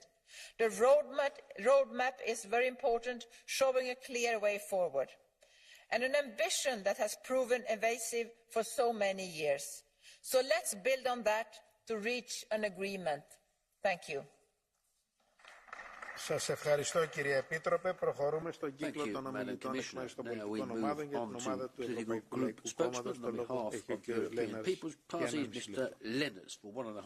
Yes, thank you, Mr. President. The Russian invasion of Ukraine had, of course, a huge and a direct impact on migration flows to the EU. More than 11 million Ukrainians crossed the border of the European Union. A significant number has returned indeed, but over 4 million of them have registered for temporary protection in the EU. And the EU delivered on this TPD. And we can be proud about how millions of refugees received a warm welcome all over Europe, particularly in countries bordering Ukraine, Poland, Slovakia, Hungary, Romania, Moldova. It has been really impressive to see all the efforts by citizens and communities to take care of vulnerable people. But the migration challenge is not restricted to migration flows directly from Ukraine. In the first 9 months of this year, more than 228,000 migrants irregularly crossed the external borders of the EU, the highest number since 2016. For 3 consecutive months, there were more than 70,000 asylum applications per month in the EU. Again, the last time this happened was in 2016, crisis time. On the Western Balkan routes, we see an increase of almost 200% compared to last year, mainly due also to the scandalous visa policy of Serbia, which I hope the Commission will address without delay. We are sleepwalking towards another migration crisis, and we already see member states reaching the limits of reception capacity. So we need to act. We can point fingers to member states and agencies as much as we want, but we need to do our job as a parliament by making real progress on the Pact on Migration, to make sure it is adopted as soon as possible. We cannot allow any further delays. Let's get to work. Thank you. Σας ευχαριστώ. Το λόγο έχει τώρα για την ομάδα των Σοσιαλιστών και Δημοκρατών ο κύριος Λόπες Αγγιλάρ. Gracias, señor presidente. Comisaria Johansson, los hechos son elocuentes. Los datos lo son, pero los hechos no lo son menos. Desde que tuvo lugar la guerra de agresión de Putin contra Ucrania, se ha producido el desplazamiento forzoso de al menos un tercio de la población ucraniana. Más de 11 millones de personas procedentes de Ucrania han entrado en el territorio de la Unión Europea.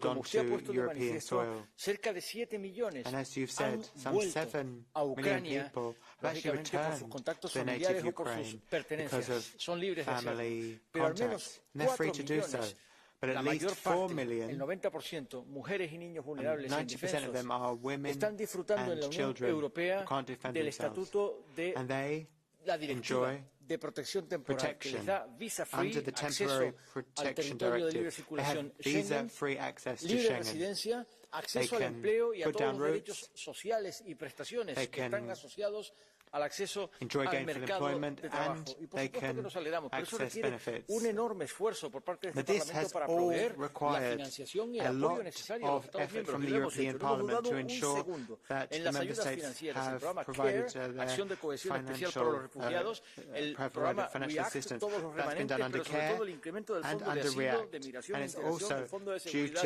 Interior hasta 400 millones de euros para apoyar el esfuerzo urgente que están desplegando en frontera, precisamente los países que lo reciben, sin ignorar que, disfrutando de libre circulación en la Unión Europea, en estos momentos se encuentran en todos los estados de la Unión Europea. En mi país, en España, hay 140.000. Ahora, la lección es clara y la subrayo. Many of these Ukrainian migrants have come to Spain. When there's a will, there's a way, and vice versa. Esto podríamos haberlo hecho antes. Por fin we could have hemos done all activado of la this Directiva de before. Protección We Temporal finally la primera vez. we Pero lo cierto es finally que, habiendo enacted, recibido invoked 4 the millones de personas en temporary Directiva de Protección protection Temporal, directive. no han crujido las cuadernas del Estado social And y del even though modelo there's social been europeo. 4 million Por tanto, people estamos coming en into Europe, disposición it de hacerlo hasn't también caused a collapse to the social welfare system. We could have activated this directive before, and we need a roadmap from you, Commissioner, so that we can move forward with the 5 pieces of legislation related to migration. Thank you very much, Mr. Lopez-Aguilar. Now, for 1 minute, Ms. Keller. Monsieur le Président, Madame la Commissaire, chère Ylva Johansson, la guerre de Poutine en Ukraine a des répercussions majeures bien au-delà du continent européen. Selon l'Organisation des Nations Unies pour l'alimentation et l'agriculture, le nombre de personnes sous-alimentées dans le monde pourrait passer de 8 à 19 millions de personnes entre 22 et 23 en conséquence de la guerre. L'insécurité alimentaire au niveau mondial est un facteur de migration important. On en observe déjà quelques signaux concrets. Entre janvier et juin de cette année, l'Union a reçu 410 000 demandes d'asile contre 206 000, la moitié, durant la même période en 2021, notamment une hausse des demandes d'asile pour les Tunisiens et les Égyptiens. Cette situation pourrait s'aggraver sensiblement dans les mois à venir, Madame la Commissaire. La Commission analyse-t-elle les tendances migratoires dans les pays tiers afin d'anticiper ces flux de migrants? Et deuxième question, quel soutien apportons-nous dès aujourd'hui aux pays tiers concernés? Je voudrais regretter l'absence du Conseil et appeler comme mes collègues à... Speaker is cut off. Thank you very much, Madam Keller. Now, for 1 minute, Ms. Strick.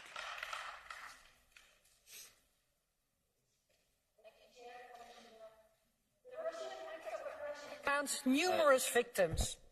Refugees from Ukraine deserve our unconditional support, no matter how long, no matter how many. So we warmly welcome the extended application of the Temporary Protection Directive.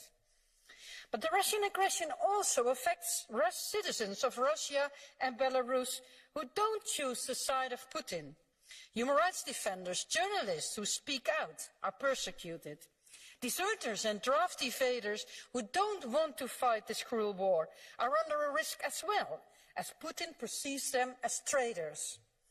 The EU must keep its channels open to protect those who are under threat.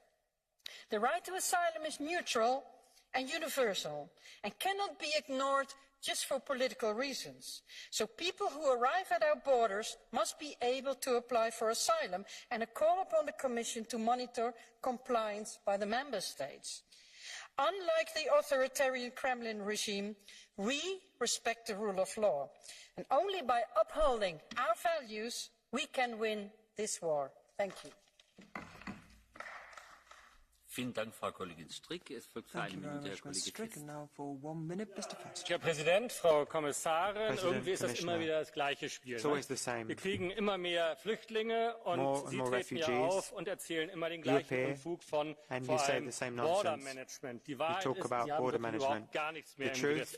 Schengen und das Versprechen, dass die äußeren Grenzen geschützt werden, ist klar gescheitert. Massenhaft wandern derzeit Menschen ein und eben nicht nur aus der Ukraine, sondern aus Indien, aus Burundi, aus Tunesien. Wir haben inzwischen eine Flüchtlingskatastrophe oder die Flüchtlingszahlen von 2015 und da gab es viele Versprechen, dass dies nie wieder der Fall sein werde. Aber Frau Johansson, gucken Sie lieber in Ihr Handy, das ist wichtig, denn die Wahrheit wollen wir hören. Also vielleicht gucken Sie mal auf, dann würden Sie etwas lernen. Then you might learn something. You speak about integration into the labour market. That is also a lie. Throughout the EU, in every European country, these people are not becoming integrated. Labour market integration measures only work insofar as they bring the money. So there's been complete failure. You need to draw conclusions from that. Thank you. Vielen Dank, Herr Kollege Fest. Es folgt für 1,5 Minuten Herr Kollege Jaki. Przewodniczący, pani komisarz, otóż, szanowni państwo, powiedzmy sobie wprost. Jest jedno państwo w Unii Europejskiej, które od początku do końca mocno stoi po stronie Ukrainy i bierze na siebie największy ciężar pomocy. I tym państwem jest Polska. Od 24 lutego, czyli dnia początku agresji Rosji, granicę polsko-ukraińską przekroczyło 7 milionów uchodźców z Ukrainy, informuje Straż Graniczna. Jak podaje Straż, to głównie kobiety i dzieci. Według OECD koszty podstawowego utrzymania w Polsce uchodźców z Ukrainy tylko w 2022 roku przekroczą 40 miliardów. To rekord w Europie. Jednak to nie wszystko. Ten koszt trzeba będzie pomnożyć wielokrotnie. Na edukację Ukraińców Polska wyda prawie 1 miliard złotych, a koszt opieki medycznej dla uchodźców z Ukrainy w Polsce to 200 milionów złotych miesięcznie. Nie mówiąc już o kosztach indywidualnych, które ponoszą Polacy, którzy udostępnili im swoje domy. Polska jest najważniejszym zapleczem Ukrainy, logistycznym, militarnym, żywnościowym, gospodarczym. Bez Polski Ukraina nie dałaby rady. A wy co robicie? Gadacie, że jesteście za Ukrainą, przykleiliście sobie wstążeczki tutaj i okładacie Polskę sankcjami. Nie dość, że nie daliście prawie nic dla Polski na pomoc Ukraińcom, to jeszcze zabraliście Polsce prawie 160 miliardów z KPO, a teraz blokujecie środki z Funduszu Spójności. To w sumie większe sankcje niż nałożyliście na Rosję.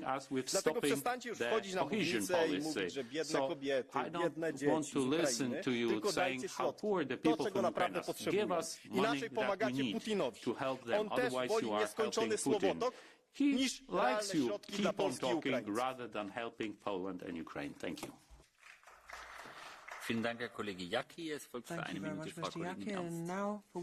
Jedem einzelnen Flüchtling aus der Ukraine gilt unser Schutz. Ich meine wirklich alle Menschen aus der Ukraine, die dann zu uns kommen.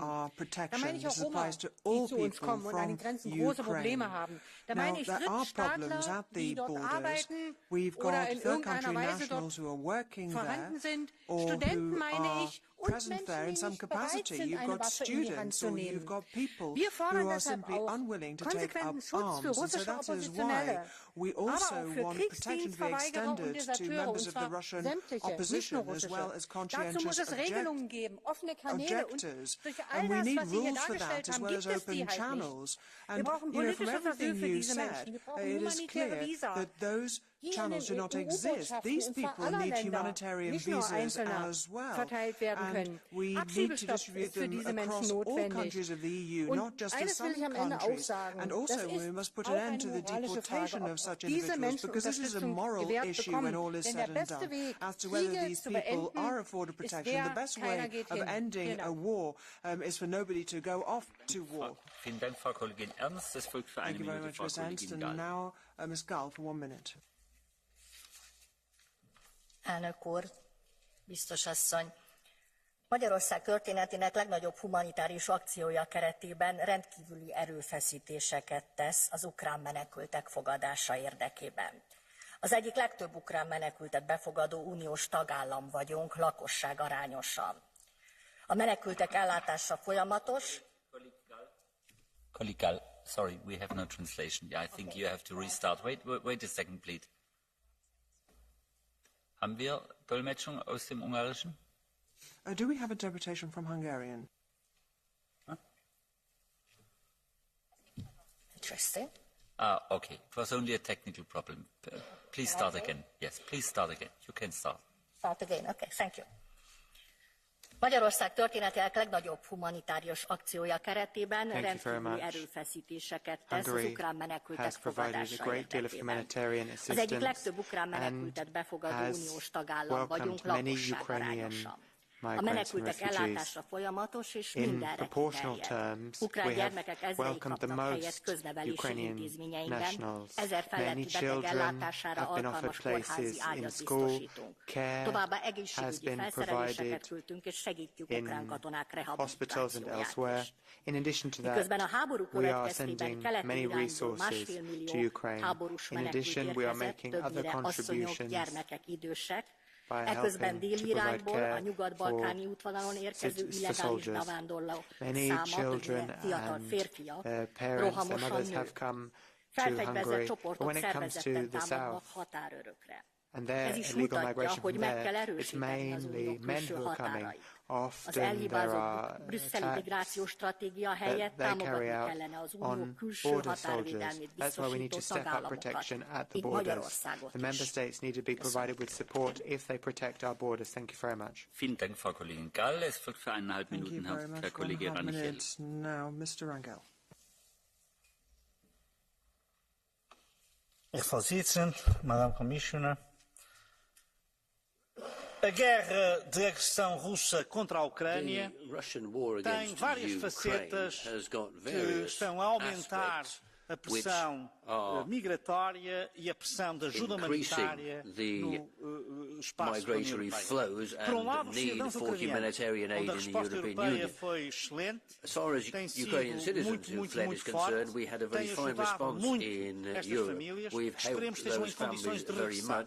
Não podemos, no entanto, excluir, com o aumento da violência dos ataques russos, uma nova vaga de refugiados ucranianos, dado que a guerra escalou e está agora num patamar muito mais duro do que estava há algumas semanas atrás. Mas um segundo ponto que temos também de chamar a atenção é para que, neste momento, há um Estado, a Sérvia, que tem acordos de vistos livres com uma série de países e está a aumentar imenso o fluxo de migrantes para a Europa, designadamente vindos de Cuba, da Índia, da Tunísia e do Burundi.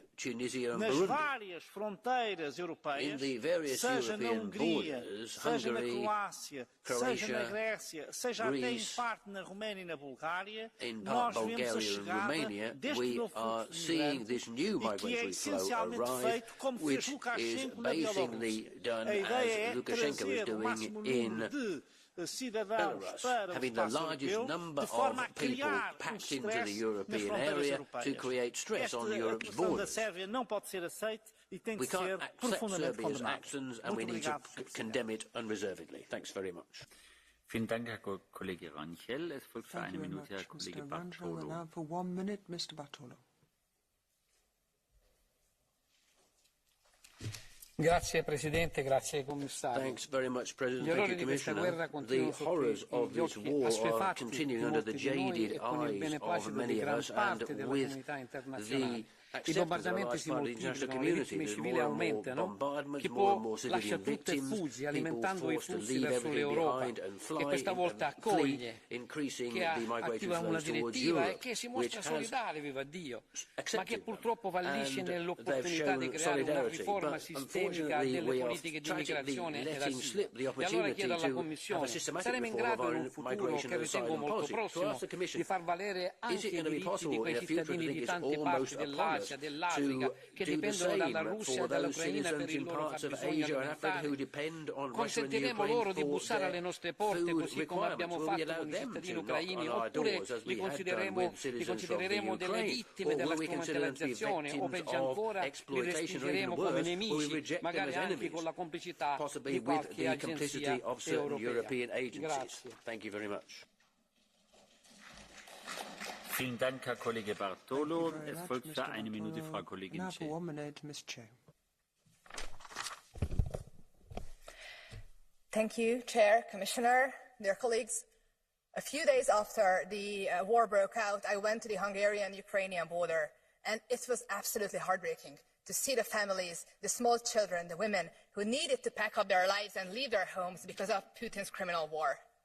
But as we know, the darkest times often inspire the kindest acts. People showed up to cook warm food. Local governments set up hotlines, temporary shelters. They housed refugees in schools, in public buildings. Small-town mayors suddenly became international humanitarians. We saw the same things at the Polish border and all across the EU. We rely on these communities, on local governments, on civil society organizations. They are the face Europe shows in this crisis, and it's a beautiful face. But right now, they also need Europe's help, because in some member states, the government sadly does not look at them as partners. On the contrary, many are on the brink of bankruptcy because of the rising energy costs. So it's time to give them more direct support. I was happy to hear about the increasing rate of direct funds, but we need to do more. We need to be there for them. They are there for us, and they need our help. They are on the front lines. We need them more than ever. Thank you. Vielen Dank, Frau Kollegin Cem. Es Thank you folgt very für eine much, Minute Mr. Herr Chair. Kollege And now for Karem. 1 minute, Mr. Karem. Monsieur le Président, Madame la Commissaire, l'Union européenne et les États membres ont fait preuve d'une exceptionnelle solidarité depuis le début de l'invasion russe de l'Ukraine en accueillant plus de 7 millions de réfugiés. Cet accueil, on doit surtout aux citoyens européens, vous l'avez souligné, 49% des personnes ayant fui l'Ukraine ont trouvé refuge chez leurs familles ou des bénévoles cet été. Mais alors que la guerre s'installe dans la durée, il faut offrir des solutions pérennes. Alors que les États membres accueillent certains réfugiés fuyant l'Ukraine, ils en discriminent d'autres sur des bases ethniques, ils en refoulent d'autres encore avec le soutien de Frontex. Alors que la guerre se prolonge, que la déstabilisation des marchés fait craindre le retour des émeutes de la faim, certains collègues dans cet hémicycle s'inquiètent des flux migratoires, quelle horrible expression, qui pourraient submerger l'Europe et du sort des pays, que du sort des pays les plus durement touchés. Alors que plus que jamais, la situation exigerait une solidarité intra- et extra-européenne. Ces mêmes groupes politiques qui refusent d'agir sur ces causes bien identifiées voudraient que l'Union européenne réagisse préventivement et violemment sur leurs conséquences pour ne pas avoir à repenser un modèle mortifère et à bout de souffle. Madame la Commissaire, nous sommes là bien au-delà d'un révoltant deux poids, deux mesures. Il nous faut proposer un modèle de société désirable, écologiquement et socialement juste. Vielen Dank, Herr Kollege Karem. Es folgt für 1,5 Minuten Herr Kollege Rouget.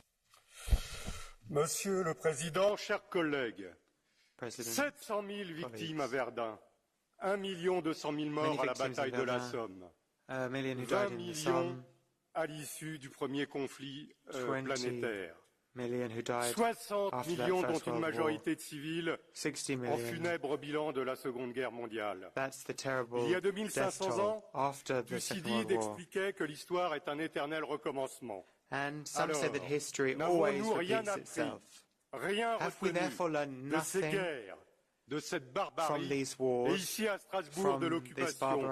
Sommes-nous prêts un siècle plus tard à basculer dans une nouvelle tragédie européenne avec cette agression d'Ukraine par la Russie? En 2012, l'Union européenne se voyait décerner le prix Nobel de la paix. The year 2012, the EU was awarded the Nobel Peace Prize. What remains of that? Il est certes plus facile de sombrer dans l'anathème et l'imprécation belliqueuse en prenant le sentier de la guerre que de trouver le chemin de la paix. Et s'il devait se confirmer que l'Union européenne manque à sa mission et à ses responsabilités de faiseur de paix, c'est à la France, dont chaque village honore un monument aux morts tombés au combat, as a body ensuring peace, well then it will be up to France. De la Russie et de l'OTAN à la table des négociations. NATO, Ukraine and Russia and bring those three bodies around the table. France will bring these parties around the table to prevent this conflict from escalating further. And when that happens, you can believe that whatever your nationality is, whatever group you belong to, believe that our children, our grandchildren will thank us for what we have done. Roger, folgt für 1,5 Minuten Herr Kollege Sofo. Commissario Johansson, gli ultimi dati Eurostat ci dicono che 100 milioni di europei vivono oggi in situazione di povertà. Parliamo di un cittadino su 5, con l'Italia ai primi posti in questa classifica del disagio economico. E in questo contesto sociale drammatico il conflitto ucraino ha portato di colpo in Europa 11 milioni di rifugiati, da sommare ai 2 milioni già presenti nel nostro continente. Persone che fuggono da un conflitto nel quale siamo direttamente coinvolti e che dunque abbiamo il dovere morale di aiutare, senza avere però le risorse sufficienti per farlo, perché impiegati in un'altra emergenza provocata dalle politiche suicide dell'Unione Europea. Oltre ai 13 milioni di rifugiati, si stima infatti che nel nostro continente risiedano oggi circa 5 milioni di immigrati clandestini, numero in continuo aumento a causa di sbarchi che nel 2022 hanno portato alla cifra record di 230.000 arrivi. Un flusso migratorio illegale che ingrassa le tasche di molte ONG, ma che svuota quelle dei nostri sistemi di protezione sociale, oggi a rischio di esclusione anche a causa